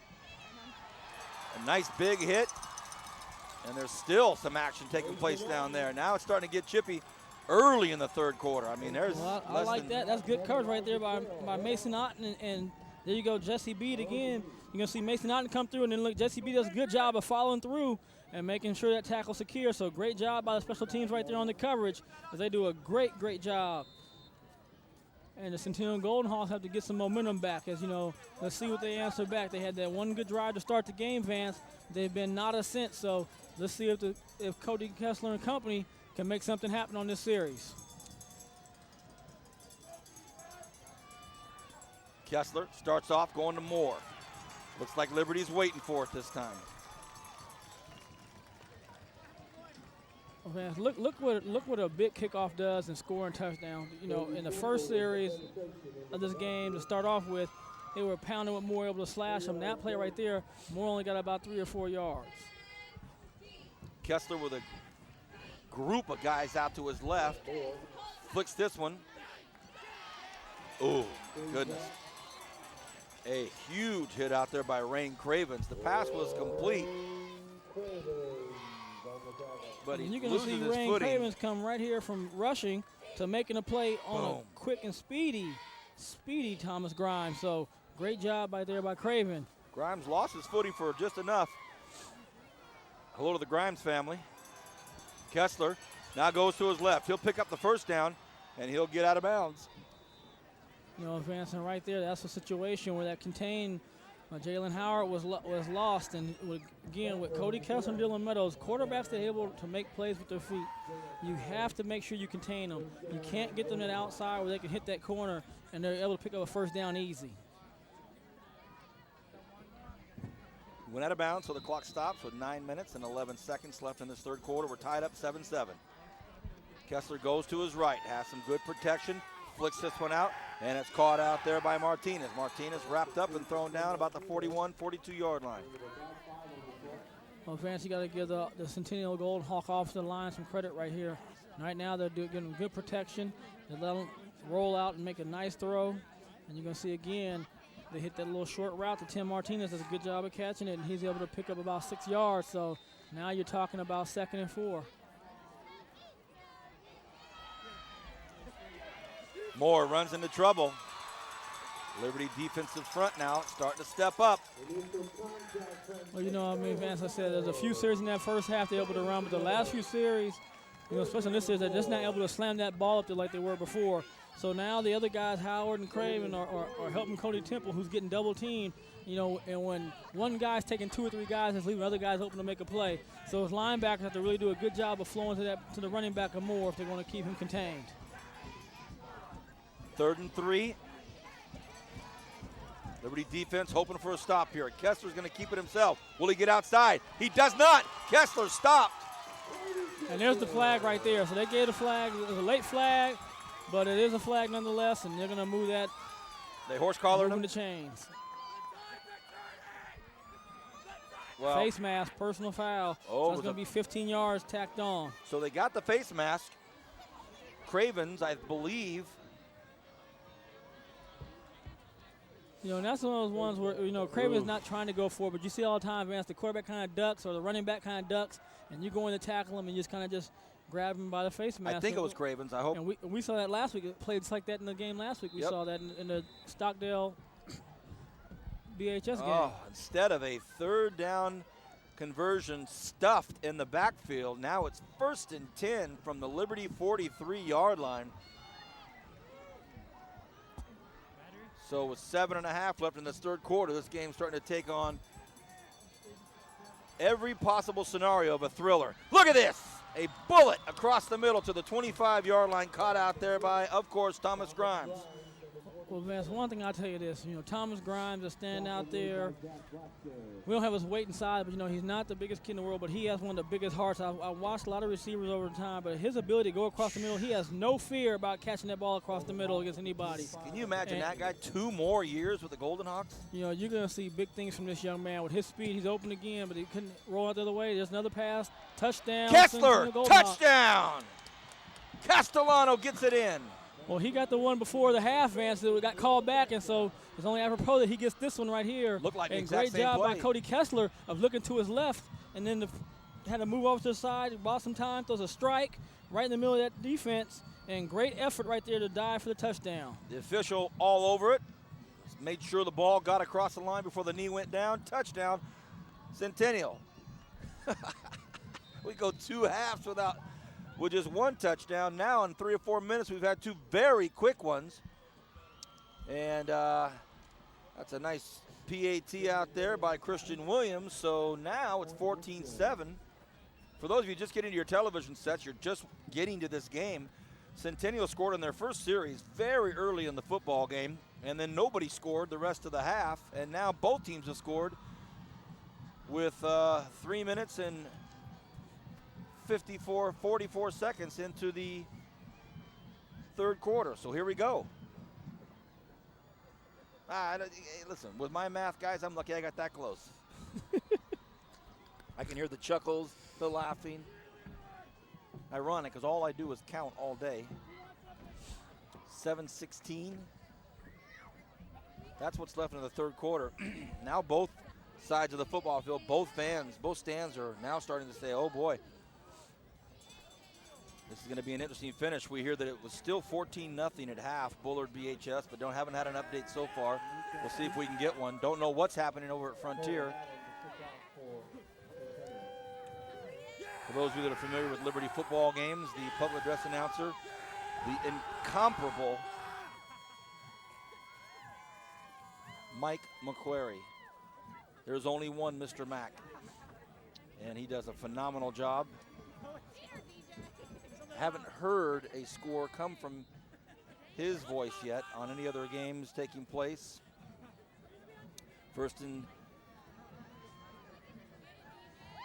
Arvin High School lore, then he moved to West High School, and then Mr. Mack still here at Liberty in many capacities. A squib kick, and it's going to take a wild bounce. Oh, look out! Look out! Look out! Still on the floor. Woo, woo, woo.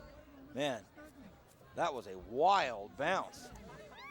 Well, Vance, I'd be surprised if any of the return players for either team on kickoffs, if anybody scores anymore, gets the chance to make a big play again. They're going to make sure Tyler's not getting this ball, and almost takes the bounce for boy, Centennial, but good job right there, Vasquez fielding the ball. The ball looked like it was just kind of plop in Preston Johnson's hands, and then it took a mean bounce to the left, and that was it. 1st and 10, Liberty. Oh, a long snap over their head. Meadows has to go for it. What's going to happen? And Meadows picks it up. The sure-handed Meadows keeps that from being either a safety or a touchdown for Centennial. Goodness gracious. I'll tell you, at all times you want something to go wrong. You don't want to go wrong there, and they're going to just go, we see the snap, just over his head. High and fast. And he does a great job of fielding the ball right here, and the ball's going to be down about 2-yard line. Thank goodness the athlete that he is, he was able to keep that from being even more of a disaster. Now Liberty deep in their own territory. We haven't seen one series yet tonight start this deep. Well, I'll tell you this, and we haven't seen in a long time, second and about almost impossible. 2nd and 37 for that translation of almost impossible. And bottlenecked on the right hash mark, or just past it. So now it'll be 3rd and nearly almost impossible. I don't think he might have picked up one. 3rd and 37. They keep it on the scoreboard. We'll dip below 6 minutes right now in the third quarter. High school football game of the week brought to you by Premier Equipment Rentals and Audio Visual Plus. Thank you to these 2 great local companies for being involved in the most watched sporting events and local television, high school football. Meadows and shotgun. Centennial brings 6. Meadows floats one, has a receiver open, finds him, gets it to him, still on his feet. A nice play up to about the 24-yard line, and that gives them a little bit of breathing room for their punt. I think that's a huge play, Vance, because they're able now to pick up about almost 20 yards, Vance. So now when they punt the ball, right, you still got to go about 50, 60, 60 yards probably minimum just to score. However, Vance, if they didn't complete that pass or they got stuck back there, that Centennial would have the ball inside the 50-yard line. We see Grimes standing at his own 40. Brian, he would have been standing at the other 40 possibly. Perfect snap. Meadows, a wobbly punt. That's a good one. Gives Grimes a chance at the 36. Cuts upfield, and Grimes gets out of bounds smartly at about the 45-yard line. Just get out of bounds. Don't take a big hit. I'll tell you this, boy, he's like a center fielder out there on that punt. When you got a guy like that who's that quick and that fast, he's able to field punts. You don't see those balls getting kicked on those angles and rolling away from you and rolling for 20 yards. But his ability to go on that ball like a center fielder out there. Speaking of baseball, tomorrow I'll have the pleasure of playing at the Arvin Police Activities League golf tournament at Sycamore Canyon Golf Course in Arvin, a great charity event. I'll be playing with Gary Templeton. Yes, and a lot of people, as kids, probably don't know who that is, but he was a great shortstop. He was like the Wizard of Oz rival back in the day. Nice blocking up there by the Golden Hawks line, and Myra Moore picks up about 2 or 3 yards. Once again, Brady Burt does a good job, Vance, on making a tackle. He closes out, able to keep it to a short game. 4.5 in the third quarter. Next week, we have no idea where we're going yet. There are a lot of plausible options. If BHS were to pull off the victory tonight, could be downtown Bakersfield against one of these two teams. Kessler in trouble, wrapped up. Really didn't see much there for him, so he just went down. We might be up on the hill at Tehachapi. We may be over at Frontier. You never know where we'll be next week. That's right. Kind of exciting. Frontier was up 16-14, Vance, the last time I got a score. Maybe. Isn't that right, young Nico? Brian and I might have to do the road trip to Fresno. You never know. Kessler makes one great move. Fires one over to the sidelines. A nice first down and caught out there by Matt Fry. Oh, was that Hallam? Sorry, Cole Hallam hauled that in. Sorry, Cole. Cole's wearing number 80 tonight, so he's not in our roster and causes me to fumble. Oh, yeah, and Vance, I'll tell you this, Cody was getting out of trouble and he found Hallam, but they just missed Thomas Grimes streaking at the angle, and that's the situation he was running away from Vasquez, so wouldn't be able to chance to separate him because of his speed, only if the ball was short, but they dodged another bullet, but good job by Cody of making something happen out of nothing. 1st and 10, and now we have a timeout call by the Centennial side.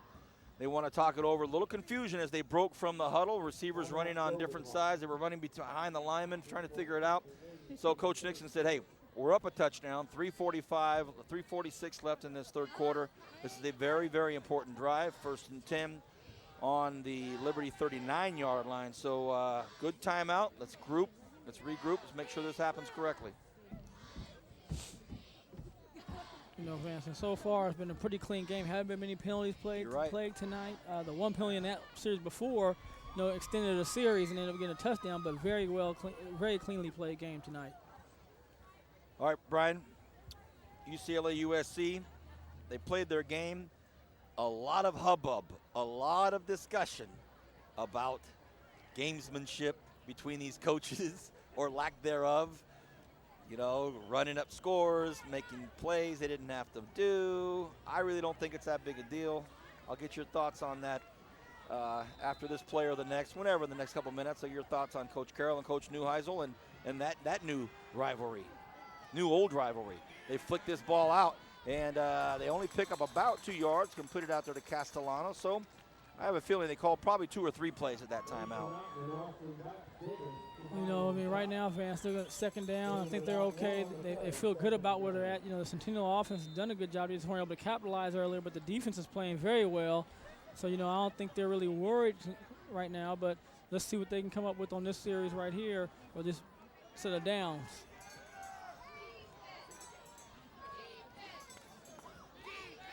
Kessler fakes to his left, throws over the middle, and under through. He was rushed from the very beginning, of course, because of Rain Cravens. Cravens busted through the line and caused Kessler to be on his heels from the very beginning. Yeah, you'll see right here, wanted to pump fake and throw it down, and that forced him to throw the ball a little bit before he wanted to. He knew he had him open, but he just wasn't able to make the play. But again, third down about 9. The Liberty Patriots have to do a good job of keeping contained, because if he's able to get outside, he can pick up that first down with his legs. And watch him on the flood routes when he rolls to his right, hitting the receivers on the sideline right out to the first down marker. Martinez has done a great job this season of picking up those kind of pass plays. 3rd and 9, Kessler rolls to his right. Finally launches one out, throws it out of bounds. That'll be incomplete. And so the Liberty defense holds on, and they cause a 4th down. So after that long face mask penalty, they hang on and battle back. Well, remember, again, they score on that series when they had the face mask, but right here he wants to roll right. And they usually sit up on that sideline. He's able to throw the ball, but great job right there being Armstrong making pressure on Cody, making him throw it. So he's not comfortable really getting able to set his shoulders up and throwing a nice, tight ball down there. 4th and 9. So now the Golden Hawks will break out, and it looks like they'll go into a punt formation. Very much a fake punt part of the football field, but they decide to put it up, and it'll be not fair caught, as never gave the fair catch signal. Wow.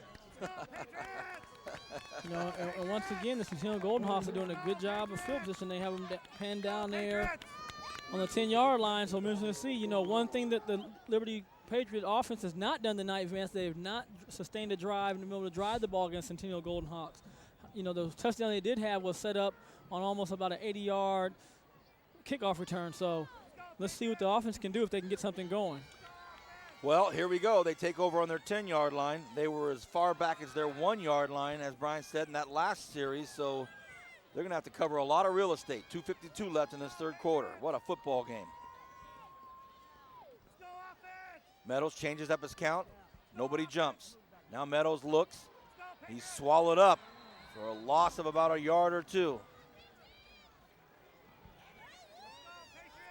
You see is that mom is cheering for Liberty Patriots if she wants to see a big play. And right here, Meadows just has nowhere to go. We talk about being patient. This time there's nowhere to go. Great job right there by the linebackers coming from out inside to out. And that was Matt Fry did a great job. He's the defensive end, so good job right there. Well, the temperatures dropped considerably over the last hour. Now it's starting to really get chilly. Meadows fakes the pump fakes to his left side, goes back to his right side, gets very close to the first down, could bring up a 3rd and 2. Okay, I just like what he did on that situation. He didn't have anything going. He put the ball down. He's going to make a play. He sees there's nothing there for me, so I'm going to just take it up and get as much part of the yards as I can. And he's almost able to pick up a first down. That's right there. You're going to see Matt Castellano make a play to keep him short of the first down, so it's about 3rd and 5. So big 3rd down right here for Liberty Patriots. I see young Matt Sumlin sitting right down here in front of us. Talented Garces multi-sport athlete.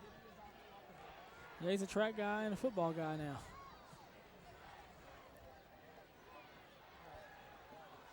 Oh, what look a at play. this!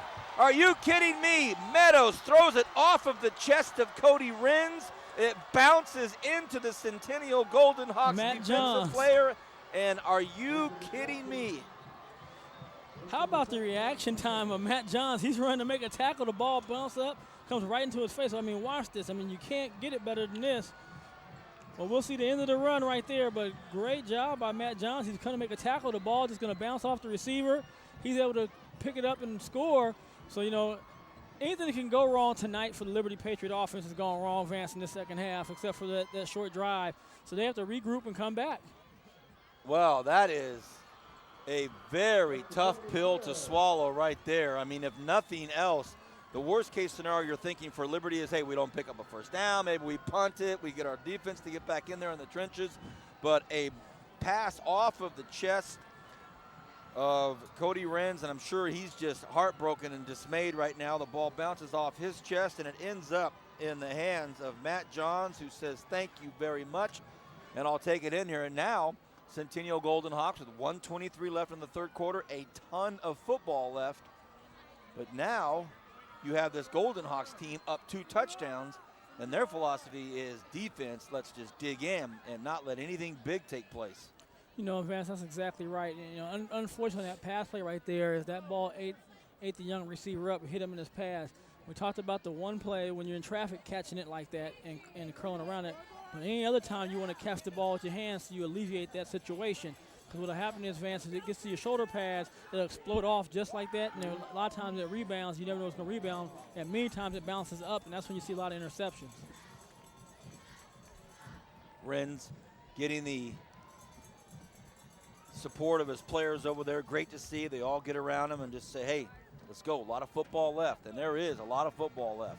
Well, and if you're going to be a championship team, you know, this is where your seniors and your leaders come by and they say, hey, we don't even worry about it. We're down 14. Somebody's going to make a play. We're going to keep playing hard, and we're going to make something happen. Right, and you're a big part of this. Remember Cody, a sophomore? He's only a sophomore, brought up to play on this varsity team, and he's had a big part of this success of this team late in the season. And now they will go low and hard with this, and this is a perfect bounce, and this ends up in who else's hands? Tyler Galink, and Galink gets it up to about the 31-yard line. So a 21-7 score, $1:18 left in the third quarter.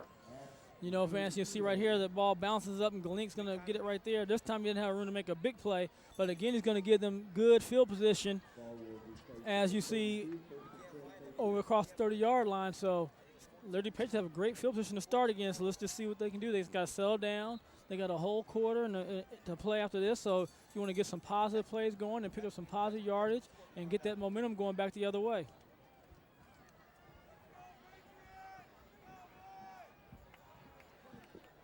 First and 10. Galink goes in motion.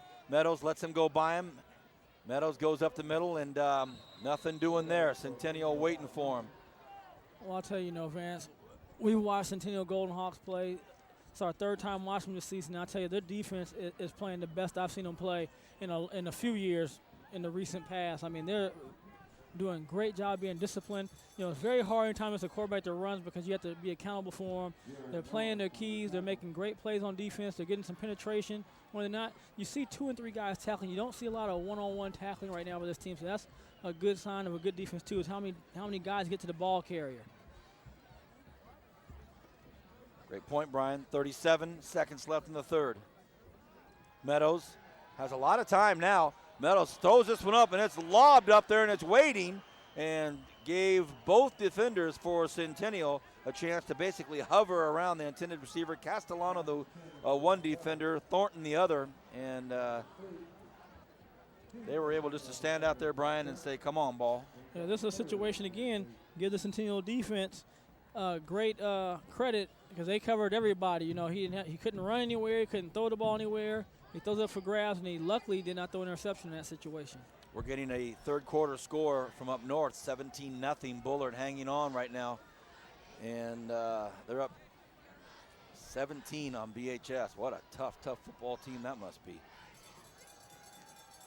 Meadows now has a lot of space. Can he get outside?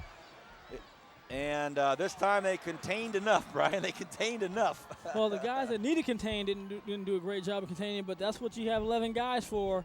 As you're going to see, Matt Johns, again, from the free safety spot is going to come up. He's going to make a play because really you got to see the defensive end. He's not able to get out there. And he's going to roll out to the his right side, and it's Johns, the safety, making a play, saving the day.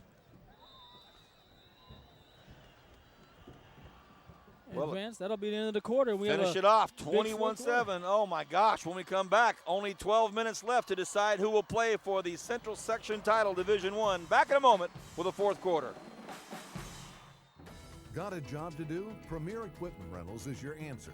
Residential or industrial, we've got exactly what you need to get the job done. Whether it's a drill, trencher, bobcat, backhoe, or excavator, you can always count on Premier Equipment Rentals. And with our new extended hours, we're available when you need us. Check us out at 3217 Patton Way and 5001 Stein Road, or give us a call to find out more. Don't forget to ask about our weekend specials. Make your next project a breeze with Premier Equipment Rental.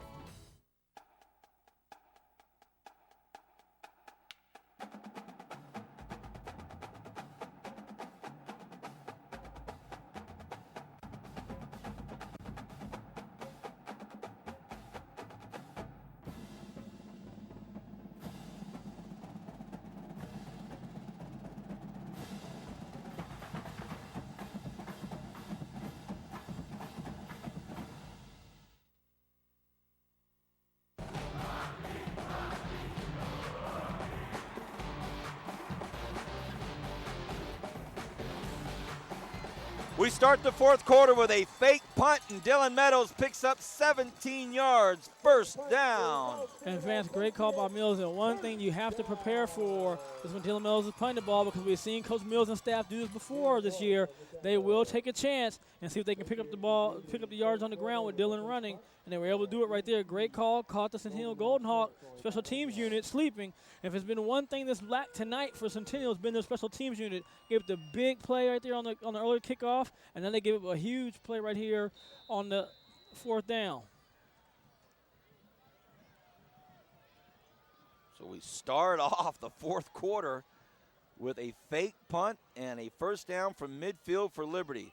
Meadows looked confused there, and he pitches the ball out to Galink, and Galink in trouble instantly. And again, that's another example of just that poor relationship on both sides of the football. Both teams have had this problem tonight. It looked like we were supposed to hand it Jones off. right there. Yeah, I don't know what they're doing on that one. I'll tell you one thing. Tonight, whatever they've been doing with the pitch game has not been working. Oh, sorry, DJ Jones. Got my numbers mixed up there. The pitching game has not been working, Well, Vance. I think it has to do with the defensive ends on both teams. Yes, sir.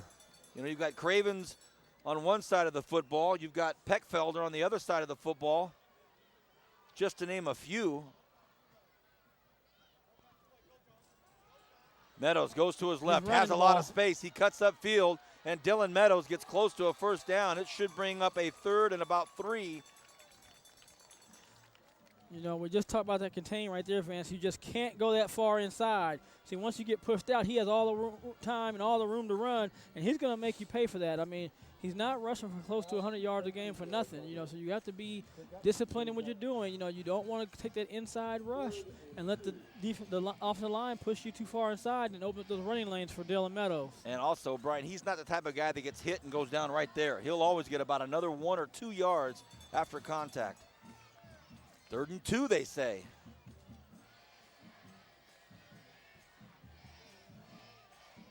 Meadows met early, and it's going to be a 4th and 1. Yeah, at least 4th and 1, and be almost 2. But great job right there, the Centennial Golden Hawk front getting penetration. As you're going to see right here, you're going to see a couple of Golden Hawks come right down the line and get the penetration. Great job that time by Matt Fry. Matt Fry gave containment on the one play, and Vance Knights come back in. This time was disciplined, and then once he saw Dylan going down, went straight down the line and was able to make a play for a 4th and 2 here. Look at this. Look at this, Kern County. Here's a play for you. 4th and 2 from the Centennial 41-yard line with 9.5 left in the football game. By the time he gets it, he'll be about 7 yards shy of the first down. But look at this. They get it. They get it. What a nice job of running by Tyler Galink, and the senior gets him a big first down. You know, Vance, and we've been talking all night about the running game. You see Galink right there, and we see Moyer on the sideline, you know, and he's a big key to their offense in the running game. So you're missing another weapon tonight who has not played tonight.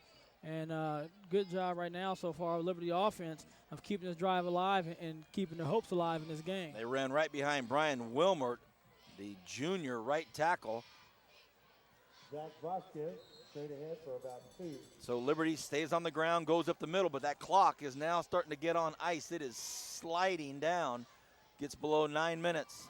You know, Vance, I think they have time. You know, they can still be deliberate because they need 2 scores. What they need to do is score here and then get a stop, and they have plenty of time to make another run to get the game tied up once again.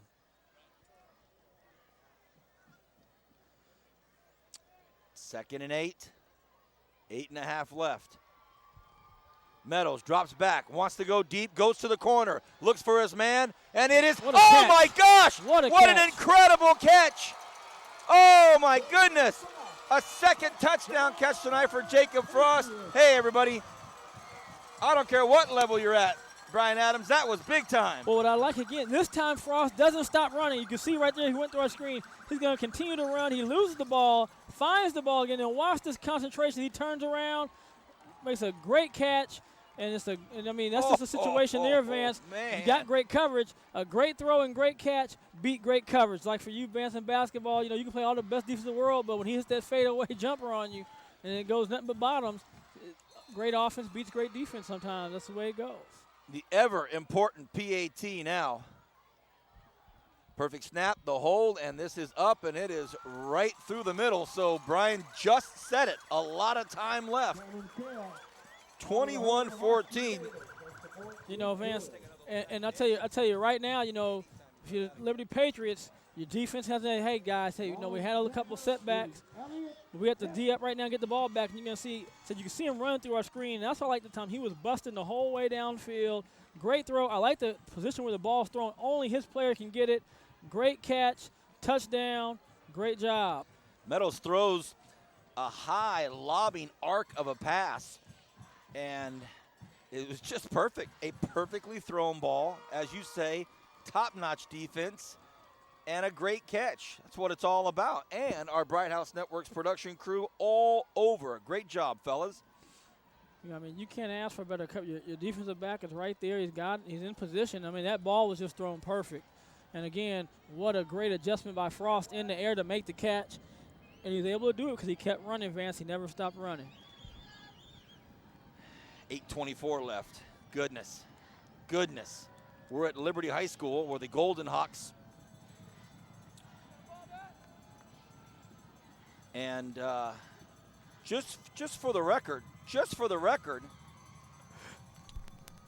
my reference to great coverage was our cameraman all over it. But Brian Adams, the quintessential big-time player and big-time analyst, also referencing great coverage by the defense. So all in all, a win-win play other than the fact that Liberty gets the 7 points. Now they have to kick off, and Frost, who just hauled down his second touchdown of the night, will now boot it. Let's see what they do with it. Well, about a 7-iron, puts it at about the 15-yard line, and it's going to be taken by who else? Ooh, big hits going on out there. Grimes went down on his knee, and if you could hear the collective ooh that took place, major contact. I don't know if we'll see it. Look in your screen, and you don't see the hit. Oh, there you do. We'll have to show that one more time, maybe a hair slower, and you will see that that was a hit that pretty much had everybody on the Liberty side just say, ooh. Well, Vance, last time Liberty scored, Centennial Golden Hawks just calmly marched back down and put 7 on the board for themselves. Ooh, as you see that hit. Great job on the blocking by Centennial Golden Hawk player. Elijah Trail laid out. I think it was Mason Otten. Kessler flicks one out to his right side. Now Centennial trying to get things rolling with their offense. Castellano pulls it in. Nice 7-8 gain. Clock management, play selection, execution. All of those buzzwords are going to get played in right now. Well, you know, if you're a Liberty Patriot, Vance, what you want to do is go 3 and out and get the ball back. What you don't want to see is a drive where Centennial runs 8, 9, 10 plays and chews up 4 or 5 minutes of this clock. Hand off to Moore. Moore continues to get more. Wow, what a strong, big run for a first down. And that's exactly what you didn't want to see, Vance, if you're a Liberty Patriot. You don't want to see that big run, chewing up time, getting a first down. You just don't want to see that. You want to go, again, you want to make them get out in the first or second series. You don't want to let them get that momentum going. If you're Centennial Golden Hawk, you want to keep them off balance. Use that passing game that they have as a control. You saw in the first pass, a control pass just like a run. Then you come back with more. So they have some weapons, and they can chew up some time when they need to. To see which team can execute their game plan in this situation. Clock starts to tick again, 7:20 and counting left in the football game. Now Kessler on a keeper. As Brian said, just keep them guessing, and that's going to make them keep guessing right there. Kessler. Oh, but he didn't want to go out of bounds. And I don't know if they called him out of bounds or not, but that's one of the situations you want to stay in bounds. He tried to stay in, but they shoved him enough. Yeah, he was trying to fight, but he just couldn't stay in bounds. You'll see right here. And you know he was trying to do it. He's a very good heady player. Good job of bouncing out, picks up great yardage, able to escape the tackle right there. But right there, he's trying to stay in bounds, Vance. You're right, but they're able to knock him out of bounds. Sure like that play call. 2nd and 4. Kessler in the shotgun, but they hand him Moore. Moore breaks to the right side. Oh, nice job. Nice tackle out there. And let me get that number for you. That was number 40. Nice tackle by Cameron Carroll because Myra Moore hit it hard. Dara the intern, as Bernie just said. Hey, I know her. Young lady on your right. done some on a tankful shoots with us. Well, Vance, I tell you right now, this is where it becomes a big play right here. 6 minutes and 44 seconds and counting. And you see this right here could be a good play because Centennial's able to get this first down. They can chew up some more clock. If not, they have to punt, and they give us plenty of time back to the Liberty Patriots to tie this ball game up. Big play. Big play. 3rd and 1. Kessler goes for a hard count. They don't jump. And look at this. Look at this. The handoff was to Thornton from our vantage point, and I mean, they are literally right in line with where Brian and I are they're standing. a good yard short, if not a half a yard short, Vance. That ball is like 4 down. They're not even bringing the chains on this, so they're already telling them that it's short. no chains. So a 4th and inches. Great job right there by the Liberty Patriot defense. They did what they had to do, Vance. They're going to give their offense plenty of time. Oh, boy. So Coach Nixon says we'll punt this football as Cody Renz is deep. They snap it. They punt it. It's a high wobbler. Didn't go very far, and let's see where it goes. Ooh, that almost, and I mean it almost hit the back of one Cody Wong, and that would have been disastrous. And that's about how the ball's been kind of bouncing tonight for Liberty. I mean, every time they think get something going, but they fought through it. And the one thing you got to give the Liberty coaching staff and Liberty Patriot players credit for is they never gave up. You've never seen their shoulder pads slump. You've never seen they've been positive. The coach has been positive. And they're in this. They've kept themselves in the game. And once again, they have a chance right now with 5 minutes 34 seconds left, Vance, to make a drive to tie this game up or go ahead if they go for 2, which I don't think they'll do if they get it. But we've seen stranger things this year. Never know. You never know. Well, 5.5 left in this quality football game for the Central Section. Oh, got some gymnastics. Semifinal between Liberty and Centennial. Neighborhood rivalry here for a shot at the section title game next week. Meadows drops back. Meadows looks, launches one up, throws it deep downfield. It's going to be a battle to see who gets it, and they throw the flag.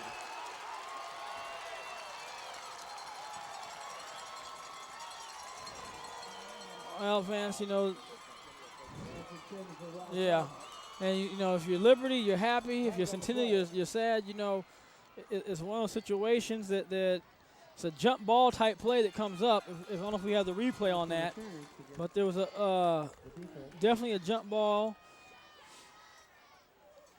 As they're going to call a pass interference call, it's going to move the ball up 15 yards. Well. Oh. We'll see here. The ball again is thrown up for grabs, and you're going to see them both down there. I mean, both players have a right to get to the ball.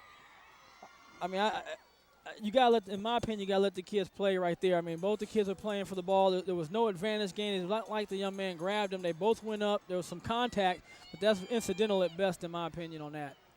So first down again, this time at the 39-yard line. Meadows runs behind his blockers. Meadows tries to get upfield, and he gets out of bounds. So all in all, a pretty good run for the tough quarterback, Dylan Meadows. Vance, and again, you'll see on this play right here, the contain his losses. He already smashed down there by good block by 66 Bryant Wilmert as he just smashed the defensive end down there, and that's what opened up that huge lane on the outside for Meadows to run. And Vasquez out front blocking for him. That's a nice lead blocker for you. Again, the name mentioned, Brian Wilmert, a huge offensive lineman who stands there right next to Cody Temple on the right side. Strong right side. This time they go to Vasquez. Vasquez gets it up to a very close spot here. We'll see if it gets. They're moving the chains on that, Vance. They're marking that ball almost for the 50-yard line. So. Oh boy. The crew will get to move. Oh boy. And almost lost the ball right there on the handoff, but did a great job of controlling it. And Vasquez able to pick up a first down. Clock, we're going to get below 5 minutes here in about 6 seconds. 21-14 the score. Liberty trails by a touchdown. They're at midfield. Under 5 minutes to go in the football game. Meadows. This time the relationship is perfect. Nice pitch, and it works out well. Galink gets an 8-yard gain. Vance, and that's what you said. The relationship was perfect. And when you get that pitch relation perfect, and you get the pitch out there quick enough for the running back and get it on while he's running in motion, he's able to catch it and make some plays. Galinko was able to stop his momentum, cut up field, and pick up a good solid 8 yards. So great play right there by Liberty Patriot offense. The clock is breaking down, but they got plenty of time, and they're right now under control in their offense, and they're driving towards trying to tie this game up. 2nd and 2, 4:20. The handoff goes to the tough guy, Vasquez, and he bowls his way up to the 24-yard line. This is the young man last week on defense that knocked out 2 of the top players. Well, Vance, right now they found something. They got something going. The line's starting to blow off the ball. You see Cody Temple and company rolling guys on their back, and then we saw a play like that a couple weeks ago. Safety gets run over, but he's able to hold on and make a tackle, and really a touchdown because he doesn't make that tackle. Last week the game's tied up. Peter Welch went and ran into Dillard. Yes, sir. Under 4 now. 1st and 10, Liberty. Meadows in the shotgun, takes the snap himself, cuts up field. He's met hard, and he's going to be thrown down at about the 21-yard line. Gain of about 3 or 4 yards. You know, Vance, in that time you see the difference when the defense is able to keep contained. See, now that you're fighting off and you're making them cut into where your pursuit is coming from. Ooh. So now your defenders help you out. You'll make a tackle, and instead of giving up an 8-yard play, you only give up 3 yards on that. Everything this football game was built up to be, it is now being delivered. The home team trails by a touchdown. They're at the visiting team's 21-yard line. 3 minutes, just over 3 minutes left, and now we see Frost looking over to the sidelines, and Coach Mills calls a timeout. Yeah. Absolutely not the time to take any chances of players not knowing where they're supposed to be. Well, you know, Vance, it's one of those things you can see it starting to unravel for them. And they didn't do it. They did a great job, as you said, Vance, calling timeout, not just forcing the play, and they're going to keep their field position, and they have 1 timeout left, and they're going to be able to set up what they want to do and make sure they're running the play that they really want to run to have success. You are watching the Bright House Network's high school football game of the week, brought to you exclusively by Premier Equipment Rentals and Audio Visual Plus Replay. Our director, Bernie Johnson, another phenomenal season of directing our football games here. Brian and I have had an absolute blast calling the games all year with you. And, I mean, you talk about bringing out the big boys tonight. The Godfather, Zach Flores on one scissor lift. Who's on the other one down there? Kevin, oh my goodness. We're talking about, like, you know, this is upperclassmen on the scissor lifts. Down on the field, Carlos Anguiano, Demetrio with him. Tony Ombris, who handles our Condors hockey down there on the fan cam. That's his shot right there. And all right, Cody. 2nd and 7. Now Frost goes in motion. Meadows looks, wants to throw. I thought he might actually try to throw, but he goes across the line of scrimmage, and then he gets pushed back behind the line of scrimmage, and an uneventful 2nd and 7 now turns into a 3rd and at least 7. Well, Vance, you know you're in 2-down territory, and one thing this time, Fry's going to keep his contained relationship. So now he's not able to get outside. He has to force the ball up the field, and he's going to get tackled. Didn't see the flag, but our director, Bernie Johnson, did, and it looks as though Liberty's going back. I did not see the flag thrown out during the play. Oh, boy. Illegal procedure declined, so it'll bring up a 3rd and 7. They didn't want to go back to a 2nd and 12. So Coach Nixon will take the 3rd and 7. Well, in this 2-down territory, he don't want to give him 3 chances to get the first, only get 2 downs to get Absolutely. the first in this situation. Under 3 minutes. Here we go on a 3rd and 7. Meadows gets to his right side, likes to throw from this side. Meadows lobs it up, has a man wide open. Oh, and the ball is dropped. And that was Vasquez in the end zone right there, and that's one of those ones that ball was kind of hanging up, and Mills does a great job of throwing back across the field. And that's not it right there. That was the run before. But anyway, that was the play before. He just threw the ball, and Vasquez, I bet that ball just hung in the air forever. You know, in the movies, how that ball kind of just goes in slow motion. That had to be what it felt like for Vasquez. He just wasn't able to pull it in. And now it's a big 4th down because it's the 4th down right here that could be it for Centennial. If Centennial's able to get this 4th down, it's timeout by Coach Mills. He'll use his last timeout, come up with a play. He doesn't have to throw the ball in the end zone, Vance. He just needs to get a 1st down. So this could be the game right here. I mean, could you imagine that? Well, 2:42 left, and of all players to have that ball drop out of his hands, a player that helped get this team to this game. Well, remember, he is saved Zach 2 touchdowns. Vasquez. He saved 2 touchdowns in the first half. Zach Vasquez. Well, one for sure. The other one was a big first down, but he saved one touchdown for sure. Well, that was just a heartbreaking, gut-wrenching feeling for this Liberty fans. They saw, as we saw, the play unfolding, and they saw Vasquez in the end zone, the ball floating over to him, and he is just broken up right now, and his players, teammates are around him. Love that young man, and he's a huge, integral part of this football team. A lot of time, though. 4th and 7. Well, I know it's hard to say. I mean, you don't have time to be broken up now. You have to refocus because you might be the guy that makes the next play. You might be able to pick this first down up, so you got to help your team, keep your head in the game. Meadows chatting with Vasquez as they break out of the huddle, the sideline huddle. Meadows looks over at Vasquez. They have another quick little discussion. Those are the two right there in your left part of your screen, quarterback, running back. 4th and 7, 2:42, everybody on their feet. Play of the game. Meadows drops back to his right, goes back over, throws over. He's going to run out of space. It's not going to happen. Fumble! Nope, they're going to call it down. Already. The pass was to Mason Ermstrom, and it didn't happen. And now the Centennial crowd is starting to maybe think, hey, maybe, just maybe, we might be playing for the Valley Championship. Ermston in trouble right there. Yeah, I think they may be trying to set up a double pass, man. That's the only thing I can think about is throwing the ball, beneath the first down marker when you're on 4th down, but didn't work out. There's no timeouts by Liberty Patriots, so Centennial Golden Hawks have a great opportunity right here to end the game. 2.5 left, 2 minutes and 32 seconds exactly for Centennial to hang on to this football game and what will be considered one of the great playoff runs. The number 8 seeded Centennial Golden Hawks beats the undefeated Fresno Buchanan. Oh my gosh, and here they are against their 4-mile rival in the northwest of Bakersfield, junior quarterback Cody Kessler. Another strong performance tonight as Centennial takes a timeout, and now Liberty is going to come over and talk to their coaching staff. One thing right there, again, they didn't get the guys out there. I don't think they had the right play they wanted, but right now, they want to have ball security because, the Liberty Patriots are going to really come after that ball. You're going to want to hold up now, Vance. You want to have a hit, hold, and have guys rip and try to make anything happen to get that ball back.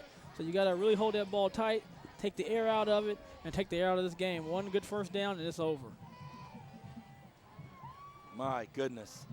What a football game. I don't know what's happening with the other games, and I don't care right now. 21-14, Centennial going to try to hang on here with 2:32 left in the football game. And you have people tearing out the stands already, Vance. They're leaving from the sides over here as the game is over. But, I mean, anything can happen. They do still have to play some football. So let's see what happens. 1st and 10. Kessler right behind center. They hand the ball to Myron Moore. Moore hangs on. And Liberty does not have any more timeouts, so that clock will continue to tick. You see right there, it does a great job. See how he's holding that ball? 2 hands. He's got it very covered up so they can't rip it apart. And does a great job of just pushing through. And it's going to dip under the 2-minute mark the next time they snap the ball, Vance. Kessler will go behind center again.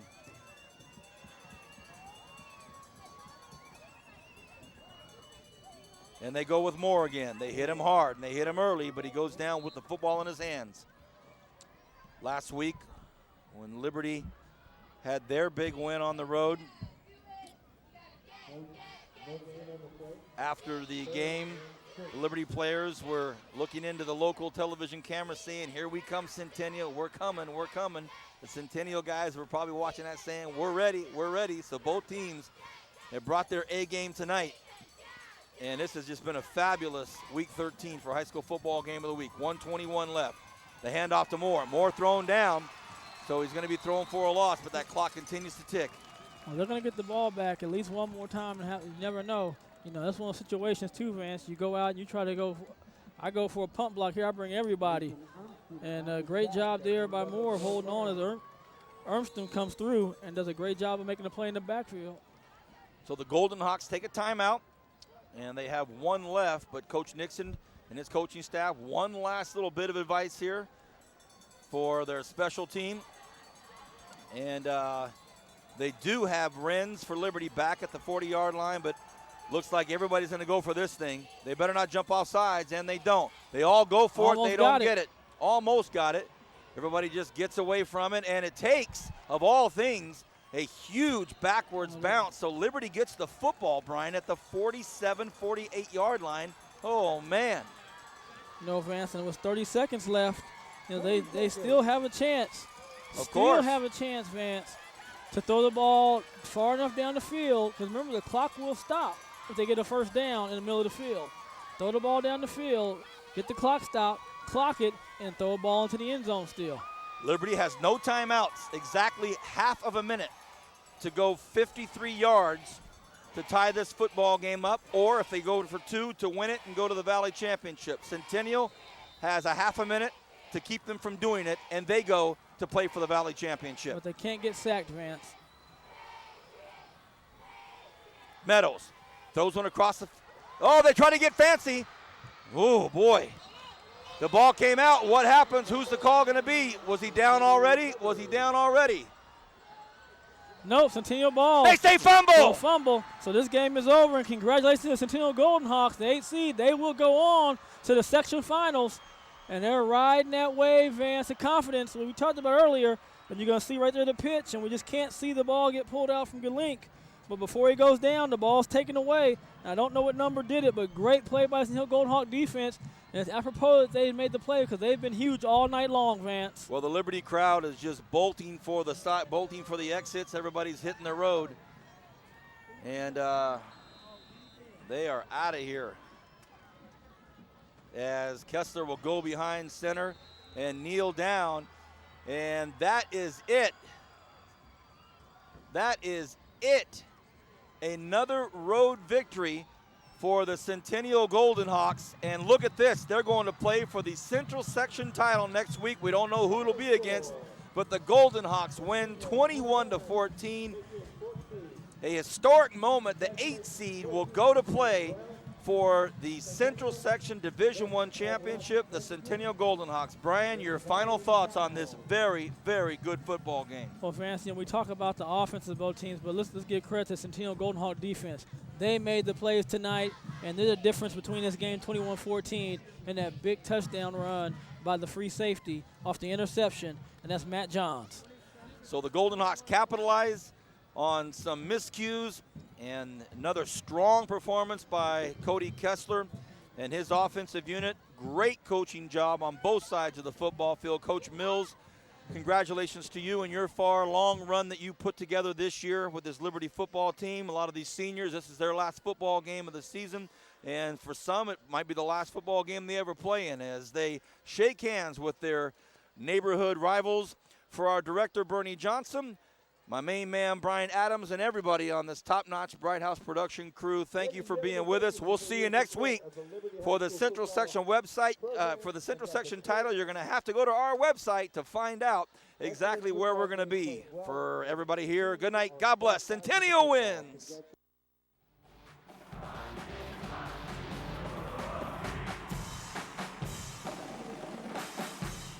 Ideas for next week's show. Key matchups. Hey, I like that. Okay, notice how the pocket square and tie match up with the fuchsia socks. Okay, you don't like that one. I have another. Sunday NFL Countdown, presented by IBM. Sundays at 11.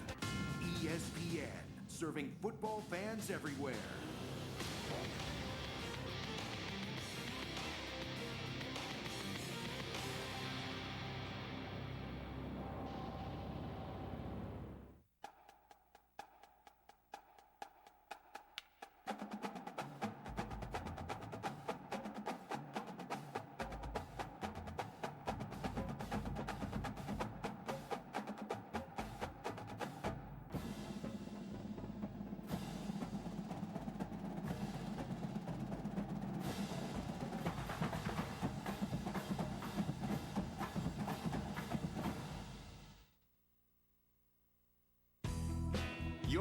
entertainment is getting even better with Bright House Network's TV, home phone, and high-speed internet.